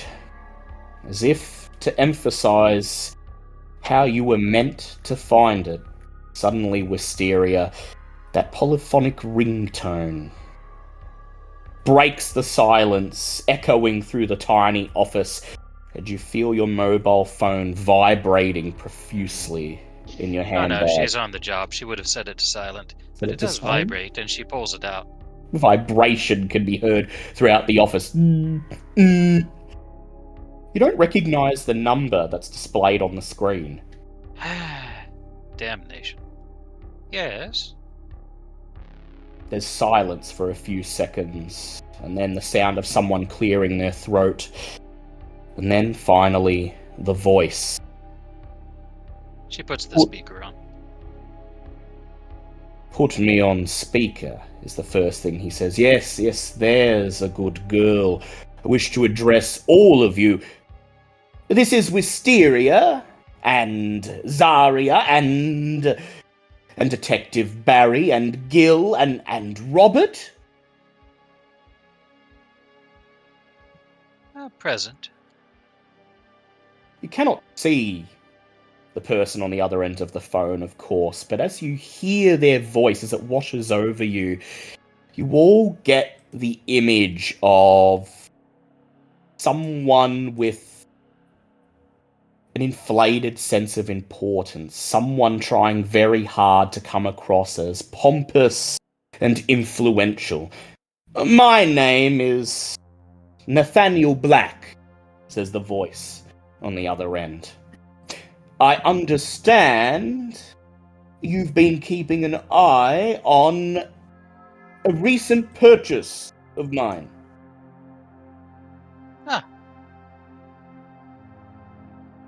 You understand correctly. Mysterious is so very annoyed at the help. So hard to find these days. The Van Valkenburg original, of course, says the voice. 1802. Quite a lovely painting, is it not? I won't ask how it ended up in your hands, but, well, when I was informed that it had been stolen from your place of business, I simply had to have it for my sire, Thornton Adams, down in Melbourne. He's someone who appreciates fine art. It also served as a good test of your resourcefulness.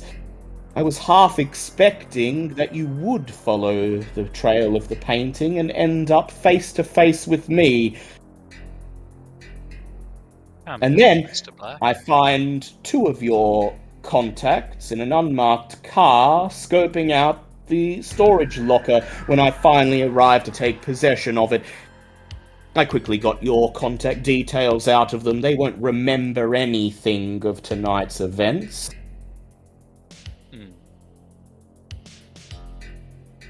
Well, you know, no hired help, really.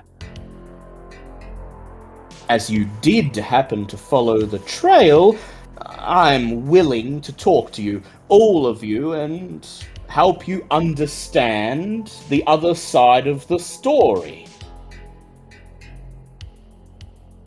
That's going to be an entertaining listen, I expect. Go right ahead, you have the floor. Make yourselves comfortable, says the voice pompously from the other end. You're aware that you're each the product of an unauthorized mass embrace, which served the purpose of undermining the influence of Baron Wild, of the Anarchs. You've put that much together, at least, I presume? So we've inferred.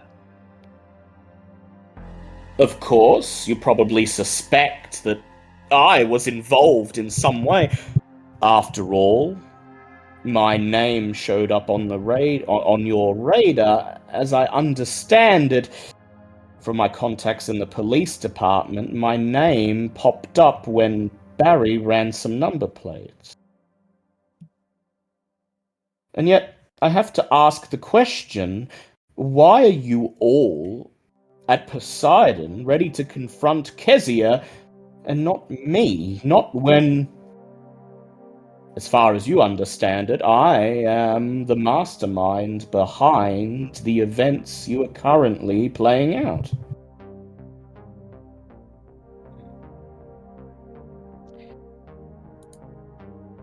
We didn't know it was you. You gave me the benefit of the doubt. How charming and quaint. I shall do the same for you, then. No. Don't misunderstand me. We didn't know it was you, Nathaniel Black. The only description we got was a Melbourne suit type.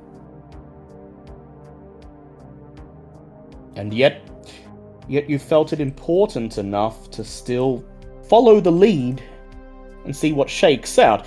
Your detective senses are sharp as ever, Barry, and the rest of you, well, you demonstrated some resourcefulness that I was not entirely expecting. I'll come clean with you. I'm not in the same room, so I have no fear of reprisal. Yes. Under the orders of my sire, I helped orchestrate the embrace of each and every one of you. I'm the one who provided Kezia and her local co-conspirators with resources, a car that would not be traced back to anyone in Buckley, lest the Anarchs get wind of their activities, access to tax records, customs records, police records, etc. I had to vet each and every one of you, and you were each approved. After I read about what each of you could bring to the table, I gave the permission of my sire, of the Camarilla down here in Melbourne, for you to be embraced, to create a coterie with unique talents and skills. However, he tempers himself, I was not aware that Kezia planned a mass embrace, nor that collateral damage would be part of the equation. And now I'm rather starting to think that Kezia and her co-conspirators are a liability, a dangerous loose end. Nonetheless, the purpose of undermining Baron Wild has been achieved, so I leave you with this. I propose that you bring Kezia to heel, just as you've set out to do, but rather than presenting her to Baron Wild, you bring her to me. Your coterie could join the cam. You're far more resourceful than Kezia and her friends. You actually cover your tracks. You would be very useful. You would receive domain and status in the city. Far more than the Anarchs are willing to let you have, I dare say.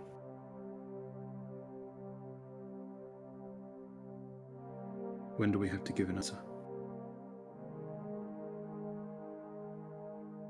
I suppose you can think about it, he says, but if you're about to capture Kezia, well, her fate will be determined tonight, won't it?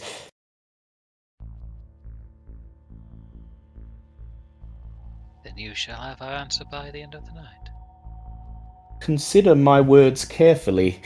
The Anarchs in this domain are disorganized, violent rabble, and if not for Baron Wild's protection, they probably would have torn you apart at the rant. This domain is too small for new vampires to compete with the elders. But my sire, my friends, are working very hard to turn the tide. We have others in this domain who are sympathetic to our cause, others who are more reliable than Kezia. And if you prove tonight where your loyalties lie, we would be happy, ecstatic even, to welcome you into the ranks, to present you with domain and status and actual influence in this town. Make themselves known.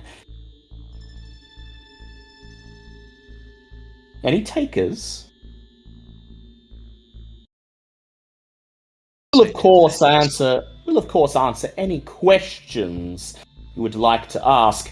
Understand, up until now, your perception of the cam has been somewhat, he pauses, coloured. Barry, I believe you've got the most important questions to ask, yes? First ask. You're telling me that the Anarchs are disorganized because they can't handle new kindred? Now, I'm sure you saw it yourself, comes Nathaniel's voice. I know what Anarch rants are like in this town. They fight amongst themselves, they bicker.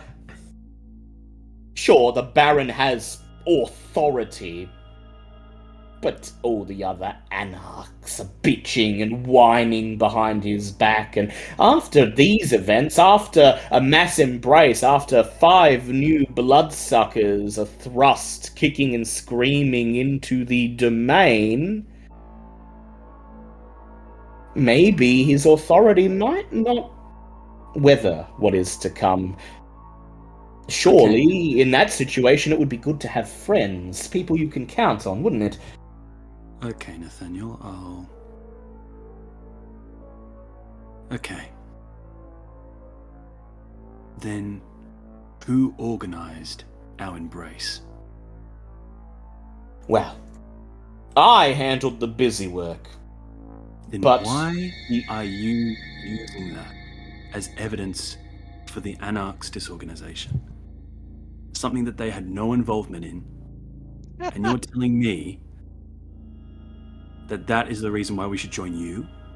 Because my sire's orders were that 5 new kindred were to be embraced, so that it would place a strain on the Anarch status quo. However, no part of that involved a violent mass embrace. No part of that involved collateral damage. Kezia and her co-conspirators went far beyond what they were supposed to do. They acted with violence and with malice that, quite frankly, is frightening to me and my sire, and we're willing to write them off as loose ends. Nathaniel, I don't think I'm going to be convinced by the intelligence of the Camarilla on one simple fact. You know what that is? I never asked for this. I never asked for domain.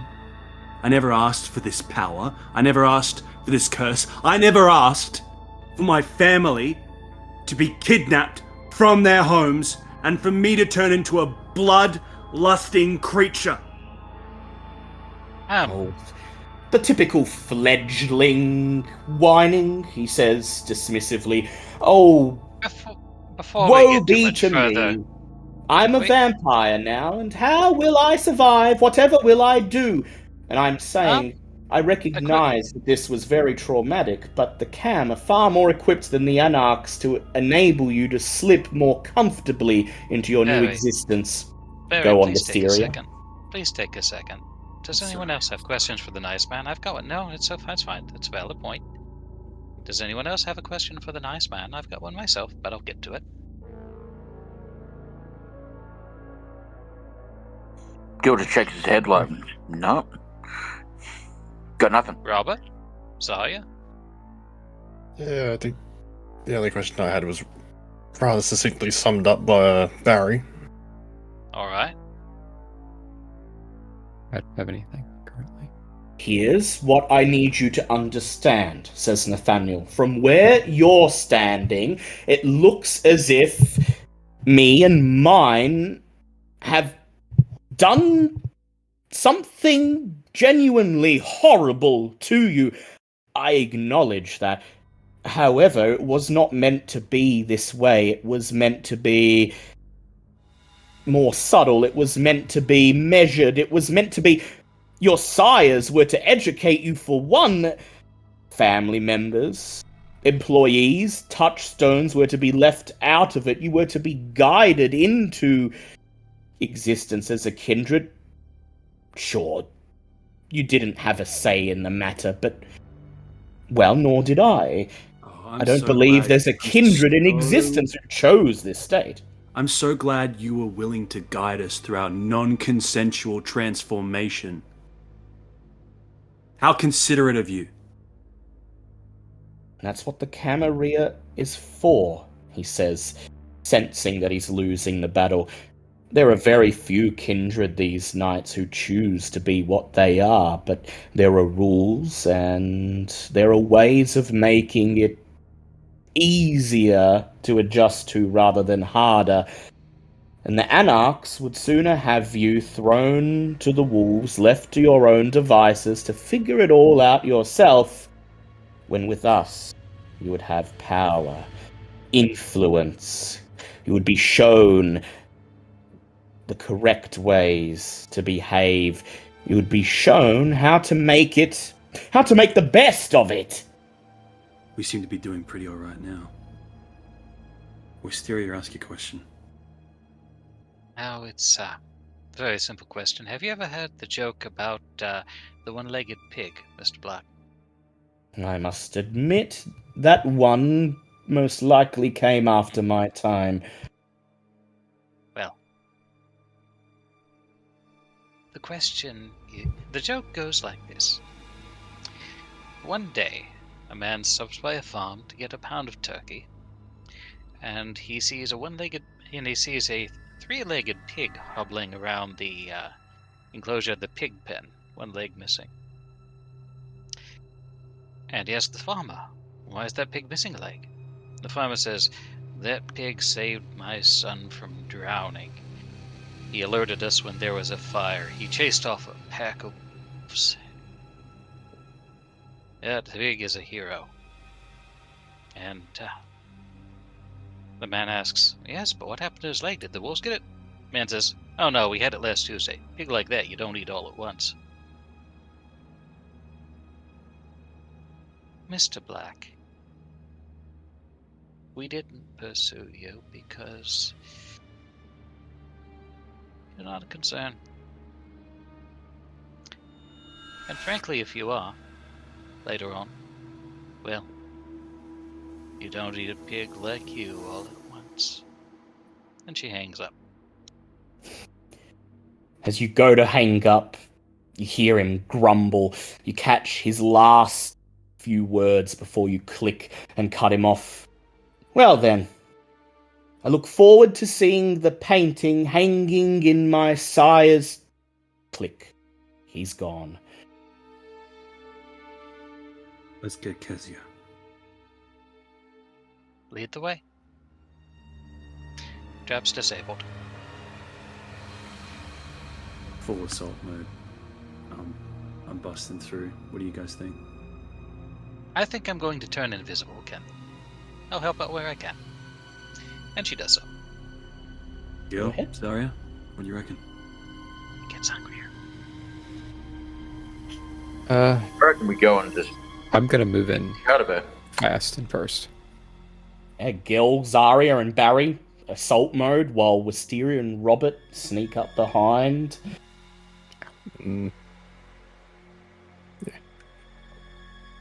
And so, 5 vampires step out from the shuttered dealership and slowly make their way down the winding dirt path towards the jetty, where Kezia's yacht bobs in the inky black depths of Lake Barnong. Is there going to be any attempt at stealth? Or are Barry, Gil, and Zarya just leaping straight onto the boat, charging down those stairs, and... Can do a bit of both. We'll go in first, then you guys sneak attack. I'm definitely going to try to sneak ahead. Barry, To a good position. Barry, Gil, and Zarya exchange glances and then nod, leaping onto the deck. The whole boat rocks with a loud thump as your boots land on the wooden floorboards. The whole boat seems to creak under the weight of all these people at once. And sure enough, straight away you hear shuffling from down below deck. The telltale sign that Zarya has heard you board her vessel and is readying herself for your arrival. The staircase that leads down below deck is very narrow. You can't all move down at once. You'll have to go in single file. So my question is, will it be Barry, Zarya, or Gil who's going to lead the charge? Zarya would like to go first. Activate Blake to try and get in there first and pin her to the table. Very nice. Barry and Gil taking up the middle and back of the group. What are your plans as soon as you get down there? I'll see when you have a crack at him. Hell yeah. Gil wants to beat the shit out of it. So, By all means. if you can get down there without pinning at the table, he'll lay a few solid punches. Yeah, try and subdue her. You know you have to subdue her, but you don't know how. And as you're making your way down the stairs, Zarya, you feel your blood begin to pump, begin to move faster through your veins as your surroundings blur and you begin to move with supernatural speed. Go ahead and roll me a rouse check as you activate Blink. I do get hungrier. You do get hungrier. So what's the plan? Pin her to a table or a wall or whatever you can get your hands on. Whatever she's next to. Very well. You've activated Blink. That will give you an advantage. I would like you to go ahead and roll me Dexterity plus Athletics, and you may add your Celerity as extra dice. 3, 6. I think for more dice. 2 successes. 2 successes. Would you like to willpower that? Yeah. Head. All right, 5 successes. 5 successes. Robert and Wisteria, what's your play? Are you waiting above deck, or are you going to creep down with the others? Wisteria said she'd hit on ahead. She lied. She's going to wait until they get to the argy-bargy, then follow. Robert? I think, that was going to be his plan, like, wait till things kick off and then, sneak in and just support. You both have Unseen Passage on, so no need to roll, and there's no need to conceal the sound of your footsteps because she's heard the others coming. She'll see the 3 of them charging down, completely oblivious to the fact that 2 more are lurking above deck, slowly creeping down after the 3, ready to strike at the right time.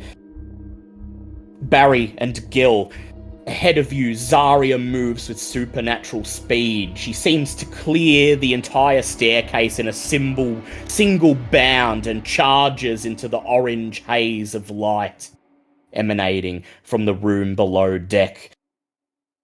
So that was 5 successes, was it, Zarya? Yes. You charge into the light, into Kezia's private study. It's a small, windowless chamber, a shrine seemingly to death itself. There are taxidermized animals and fish everywhere, seagulls, dogs, rats, and stingrays, many in elaborate, uncanny poses. Some are preserved in glass jars. There are dead mortals in here too, or some of their remains. A shin bone on the ground, a skull overturned, a white taxidermied arm posed as if it's reaching for something. The whole room stinks of formaldehyde, and there's Kezia herself rising from a workshop table at the very back. More grisly animal remains splayed out over it, and as she sees you coming, she whirls around, clenches her fists, and rolls 4 successes. You're on her before she has a chance to react, Zarya.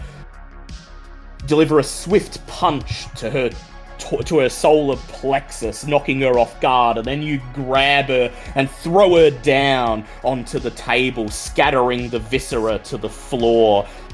And since you got one more success than her, she takes 1 point of superficial damage in the struggle. But you haven't got her held for long, Zarya. You don't have the upper hand for long at all. She's already struggling, already forcing herself out of your grasp, and you can only hold her down for a scant few seconds before you feel her muscles tense, before her supernatural strength takes over and you feel yourself yielding. You look over your shoulder, you call out to the others, and then, Barry, Gil, what would you like to do? I'd like to assist in pinning her down. Assist in pinning her down? And Gil, how about you? Gil's just gonna start pummeling. Start pummeling, cool. Alright, so Barry, will you be making use of your lethal body for this? Yeah, I think so. Do I still have that activated? Yes, you still have that activated. So you may go ahead and roll me a strength plus athletics check. And Gil, you've got a lot of potence available to you. Are you just going to wail on her, or are you going to employ your supernatural prowess and really make it hurt? Yeah, he's gonna make it hurt. Go ahead, make a rouse check for me.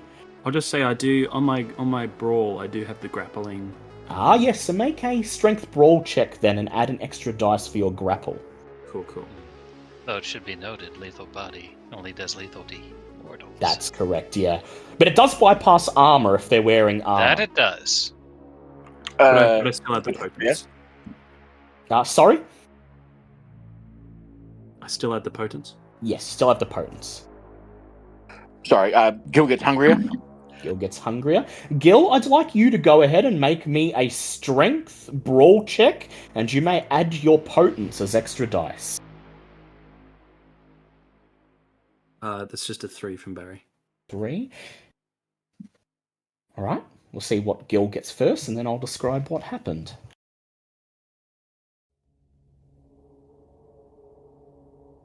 So Zarya's pinning her down over the viscera-covered work table, but Kezia's putting up a good fight. She's struggling with each fraction of a second that passes. She's pushing Zarya's arms further and further away from her body. Any second now she's going to break free.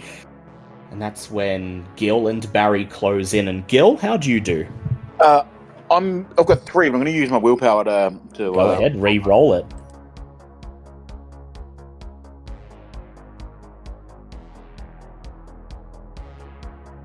Only 1 more, but 4 successes. 4 successes. So, as Barry rushes in and pins her back down onto the work table, Barry, your face is almost touching hers. Less than an inch away, you peer into her bloodshot, animalistic eyes. Her eyes tinted red with hunger and anger. Her fangs visible as she snarls like a rabid beast. And she rolls 5 successes, and with a great snarl, she sits up, flinging Zarya and Barry off her, dealing 2 points of superficial damage to both of you. That's when Gil moves in. Feeling his blood surge through his body, he once again calls upon that strength. He feels ecstatic as he clenches his fist and slides it into Kezia's rib, feeling something snap as she rolls 3 successes to defend. She's still standing. You don't send her flying to the ground, Gil. You don't knock her off her feet, but she swivels on the spot, looks over at you and smiles. A wild animal smile. A smile of approval. The fledgling knows how to fight!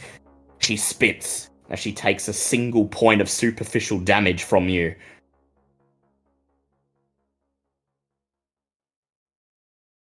I will show you how it's really done, she says, as she flexes her wide arms, clenches her fists, and comes charging straight at Gil, flailing her arms in the air. What does everyone do? While this is going on, they seem to have matters in hand. They're having fun. I will search the cabin for more traps of fail-safes. Make sure she's got no little nasty surprises tucked away. Yep. And Robert, what would you like to do? So there's doesn't appear to be anyone else in the room at the moment. Just her, it seems, and your friends.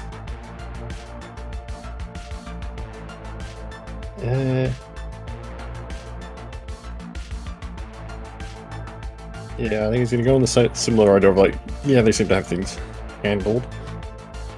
And just wait. I was gonna look for somewhat similar to Wisteria, but like basically any sort of hidden compartments which you might be able to like hide someone, or like ideally looking for Barry's family, basically. She's got them like hidden somewhere else on the yacht. So, Wisteria and Robert, I'd like you to both go ahead and make me wits investigate checks as you search the tiny, death-filled cabin.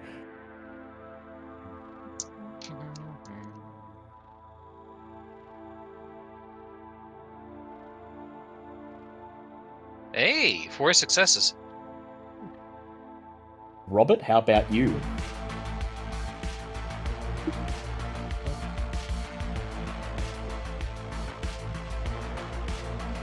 Three successes. 3 successes. Okay, so Wisteria, as the fight breaks out, you scan the room for any more of Kezia's fail-safes, contingency plans, traps. You don't find any obvious signs of traps. However, strangely, you notice a thick wooden stake lying attached to the underside of the work table at the back of the room, within arm's reach of Kezia. However, she doesn't seem to be going for it. And then it clicks. A switch goes off in your head, Wisteria. Subdue her, but how? And It was so flickers obvious. back It was to the so woman obvious. talking. Yeah, and The stakes were in him. That's an old legend, isn't it? And Wisteria makes the stake disappear, slides it into hand. and that's her round.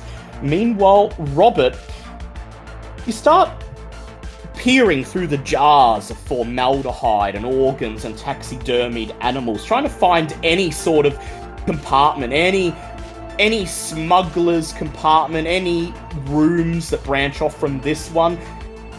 The entirety of the underdeck area appears to have been converted into that ghastly haven. There are no more rooms, and you're about to give up your search when suddenly the back of your foot kicks the staircase and you hear a hollow thump ring out. You kneel down and see a groove at the base of the bottommost stair and realize that this stair is hollow. All you need do is flip it up. Yeah, that's what he does. Go ahead and roll me a strength athletics check. This secret compartment is quite well secured.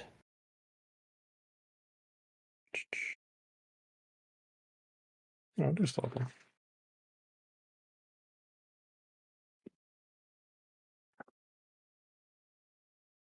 While you roll that, I'll get to the others in the next round. Kezia charges towards Gil, snarling, and as she raises her fist, she shoots a greasy look at Zarya, and she says, "Both of you need to learn to respect your elders. I'm gonna beat it the fuck into you!" She makes a rouse check, and then leaps through the air with her blood roused towards Gil. Gil, are you going to try to defend yourself in any way? Absolutely, but I think Gil is kind of the guy who defends by offense. Yeah. He's going to try and, sidestep and pop a fist in the side of the head. Definitely sounds like something Gil would do. Barry, Zarya, what are you doing as she charges towards Gil?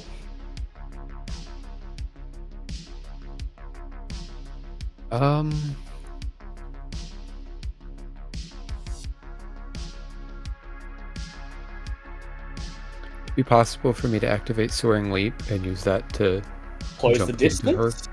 Yeah. Yeah, I'll allow you to do that. And Barry, what would you like to do?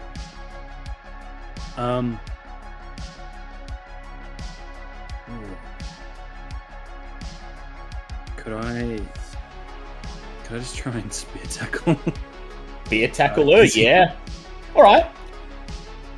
So Kezia is charging towards Gil, but Zarya's got the Soaring Leap. So I'll get her to roll first as you feel your feet spring off the ground and you're hurtling through the air. You reach out your arms, ready to grab her and pull her out of the way so that Gil can deliver a swift blow to her side.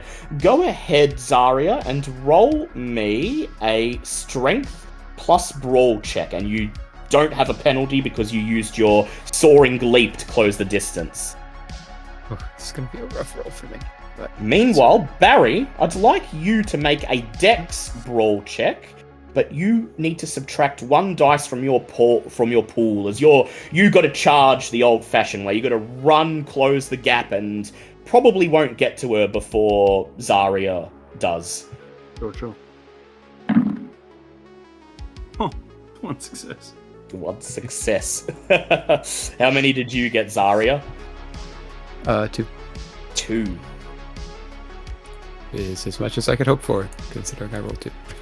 Kezia sees you leaping through the air out of the corner of her eye. She whirls around and with a snarl, flings her fist up in the air in a Mortal Kombat style uppercut. And that will be 5 successes from her. How many was it you got, Zarya?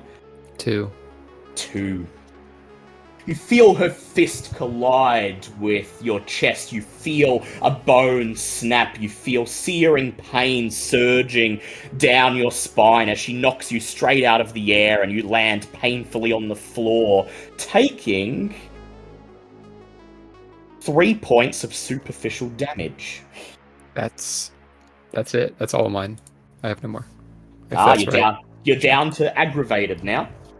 Yep. So you're now physically impaired, meaning any physical roll you make has a penalty die of 1, and any further damage you take will always be aggravated, even if it would otherwise be superficial. And then, as you fall to the ground and gasp in pain, she whirls around and swiftly plunges out her other fist, slamming it straight into Barry's shoulder as he makes a flying leap towards her.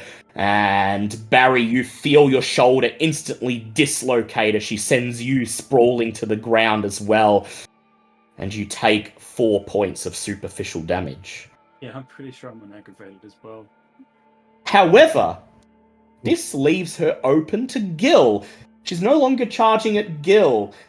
He no longer has to defend himself, and so that leaves him to come in with full-on offense. So Gil, go ahead and roll me strength, brawl, and add your potence to it.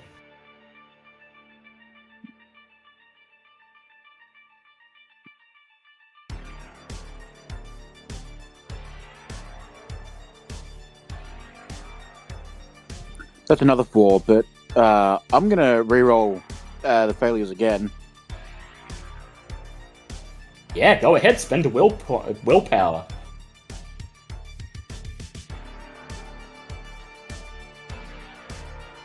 Which did nothing. Great. 4 successes? Alright, how many dots of potence do you have? 3. 3, nice. So, she rolls 2 successes as, at a fraction of a second too late, she whirls around, ready to parry your punch, raising her arm to block.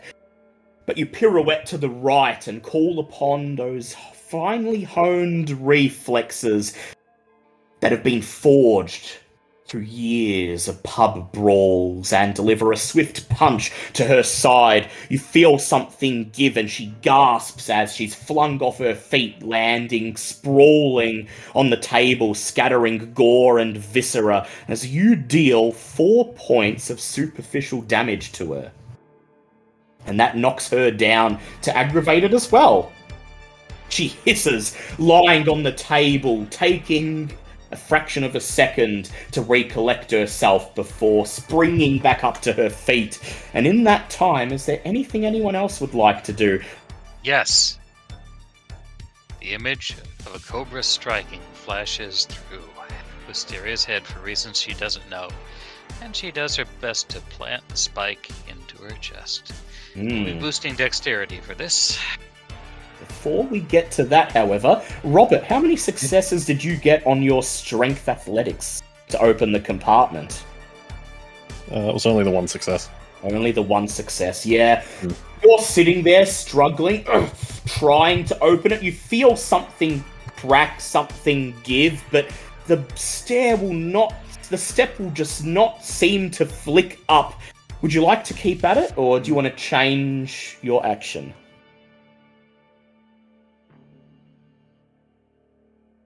No, he'll probably stop for now and get one of the others help. One of the stronger ones help once this is all over. Yeah, alright. So, Wisteria, you're rousing the blood to boost your dexterity. Yep, and getting hungrier. Getting hungrier. Hunger 4. Take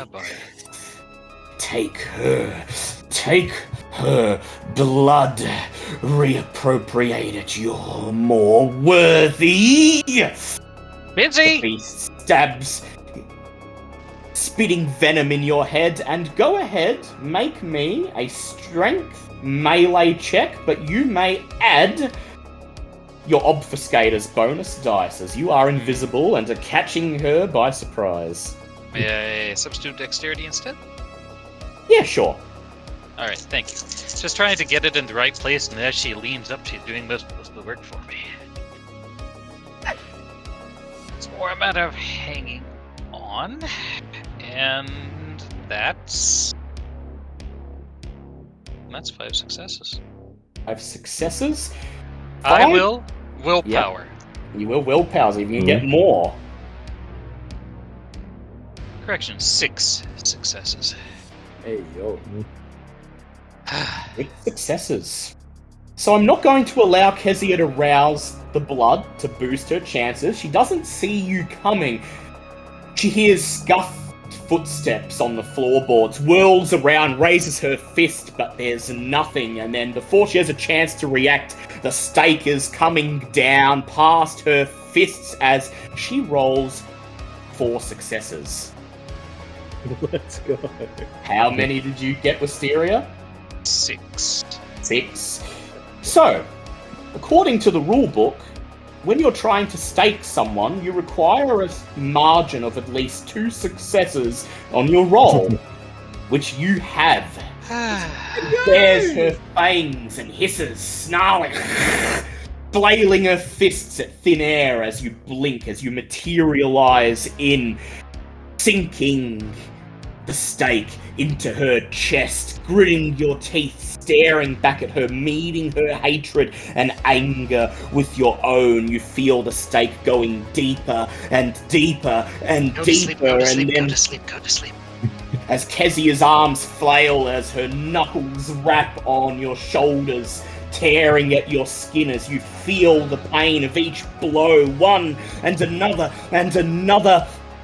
And then suddenly, it's all over. You force the stake in as far as it will go. Kezia's eyes roll back in her head and she lets out one last desperate gasp. Her skin begins to putrefy, grow hard and stony, and then she falls to the ground with a thud. Is this good? I don't know if this is good. I don't care. Right. Oh, Kezia's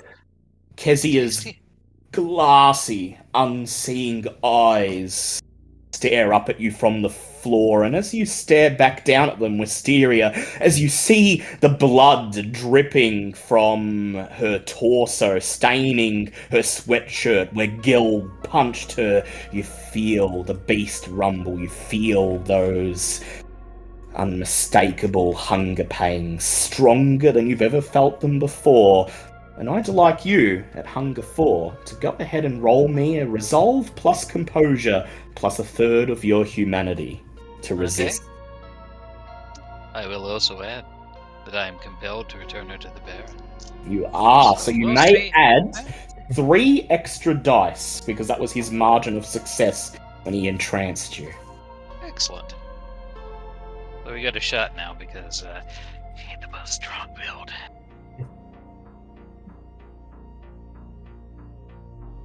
One success. 1 success. You can hear the Baron's voice. You can see him in your mind's eye smiling, his long flowing blonde hair.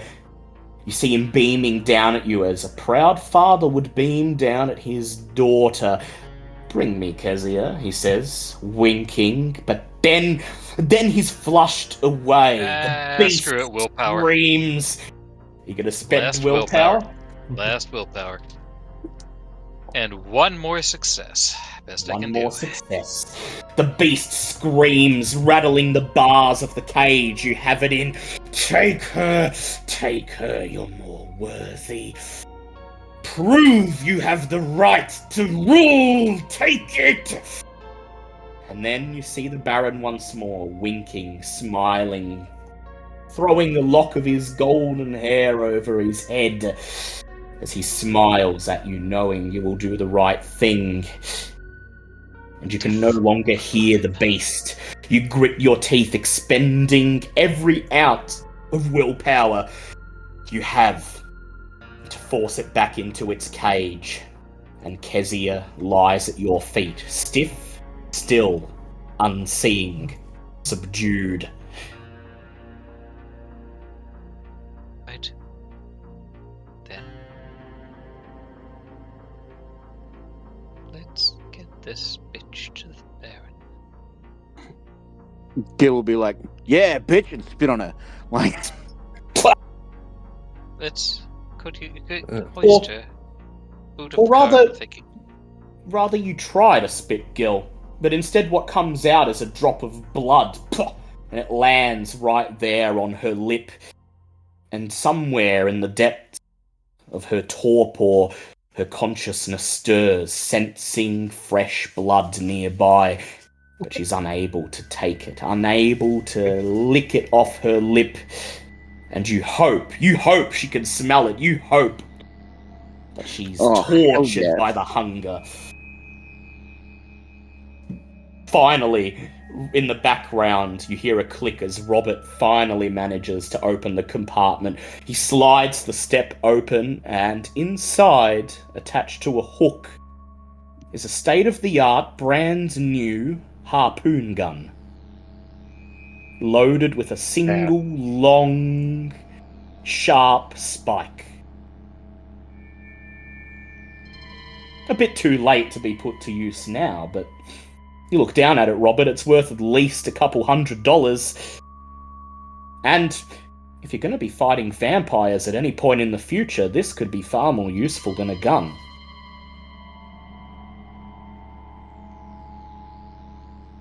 What do you got there?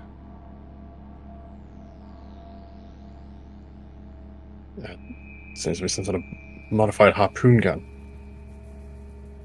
I thought it might have been a hidden compartment or something where she was hiding people, but I suppose not.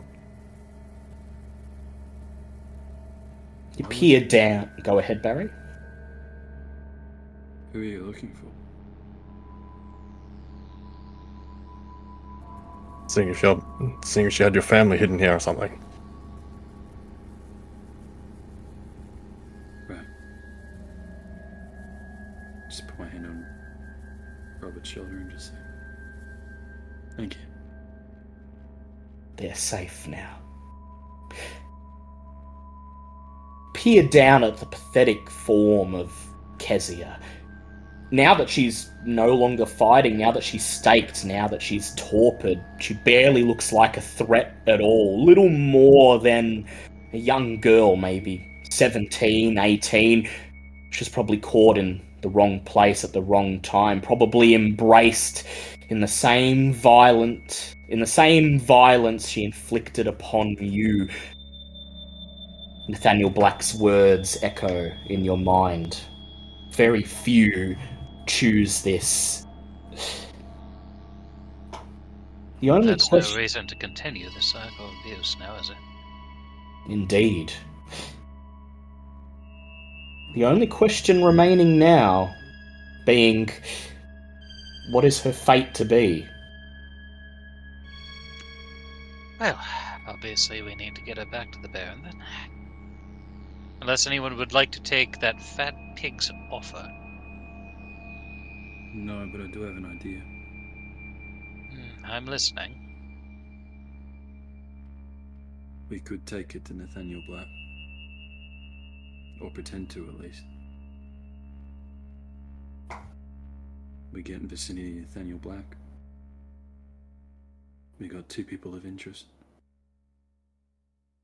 Instead of just one.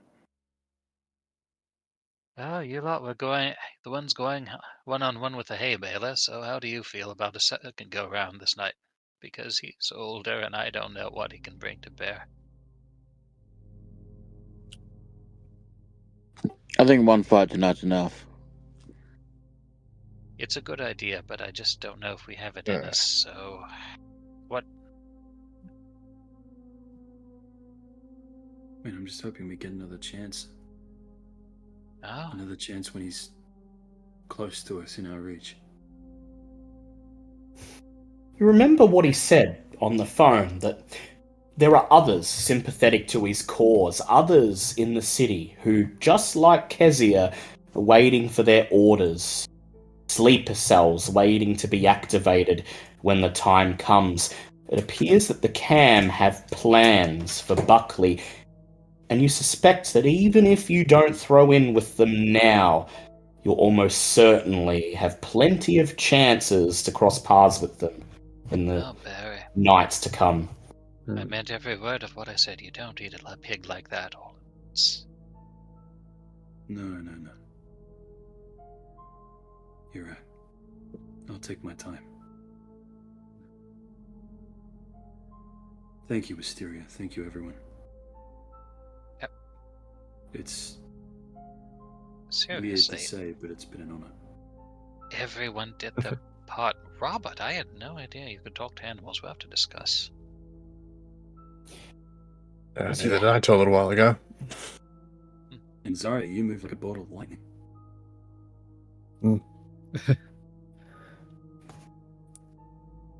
Evidently don't take much after your sire, because she was moving like a truck. It occurs to you. But she hits like one. Alright. Oh, and sorry, I knows that too. Does everyone feel safe to ride back, or should I tell Colin to take a taxi? No, we should ride back. Alright. Straight back. Straight back to the casino, straight back to the Baron. Is that the plan?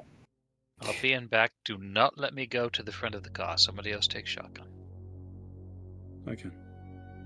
Thank you. Wisteria, Robert, and Barry make their way upstairs, back above deck.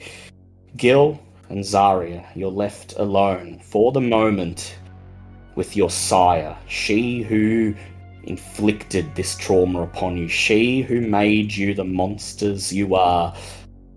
And you've bested her.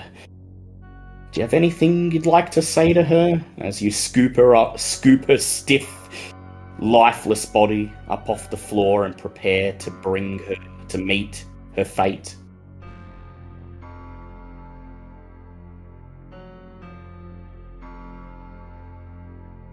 I don't think Zarya has anything. I mean, I think she's just kind of not really speechless, but just kind of, what is there to say? Yeah. I think Gil kind of said it all with the spit. I think he'll, just start dragging her upstairs. Yeah. Gil believes in repaying debts. And this debt is repaid. And so you hoist her over your shoulder and carry her upstairs. Wisteria, as you make your way back to the limousine, as you lean against it and wait for the others, as you watch Gil emerge with Kezia's bulky form over his shoulder, you see the smiling face of Baron Wild once again in your mind's eye. He winks. Good girl, he purrs. You will go far. And then 5 vampires gather around the limousine. They pop the boot, lowering Kezia unceremoniously into it, and climb back into the vehicle, which carries them into the night and into the mists of time. As we close for the session, I'd like you all to imagine Kezia's yacht bobbing on the surface of the Barnong Lake. I want you to imagine someone watching, someone's gaze fixated upon you as you extract Kezia's staked corpse from below deck and transport her to the limousine. We zoom out and reveal that standing in the shadow of a thick tree line, just on the other side of the lake, is a tall, heavily built man with pointed, sharp teeth, clutching a wicked axe. Alexander Pierce watches as the coterie disappear into the night, and he smiles. He sheaths his axe and decides that the coterie can live for now. Their actions, Barry's words during the rant, his resignation from the police, the swift and effective dispatching of Kezia have convinced him that they don't pose a threat for now. And thus concludes Borrowers of Night. The mists of time coalesce, and when we next play, 30 years will have passed. The year 2022 will be the present, and the fledglings will be fledglings no more, having found their place in this dance macabre, in this court of the dead. Well done. Baron Wild is pleased when you present Kezia to him. He knew you would succeed, even as he exchanges knowing glances with Alexander Pierce. As Alexander Pierce's fingers clutch the handle of his axe, he knew you'd do the right thing. And that means none of the other Anarchs have any reason to complain. You've shown you're not to be fucked with. You've shown you're willing to fight back when people step on you. And you've shown that you're willing to pull your weight. 3 cheers for the new Anarchs! Wild calls, raising a glass of wine-coloured blood. And the Anarchs around you cheer.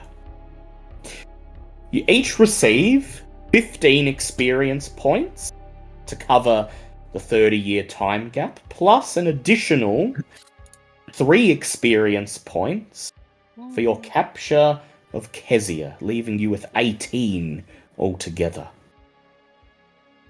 When we next return, well now, war begins, as creatures such as we continues.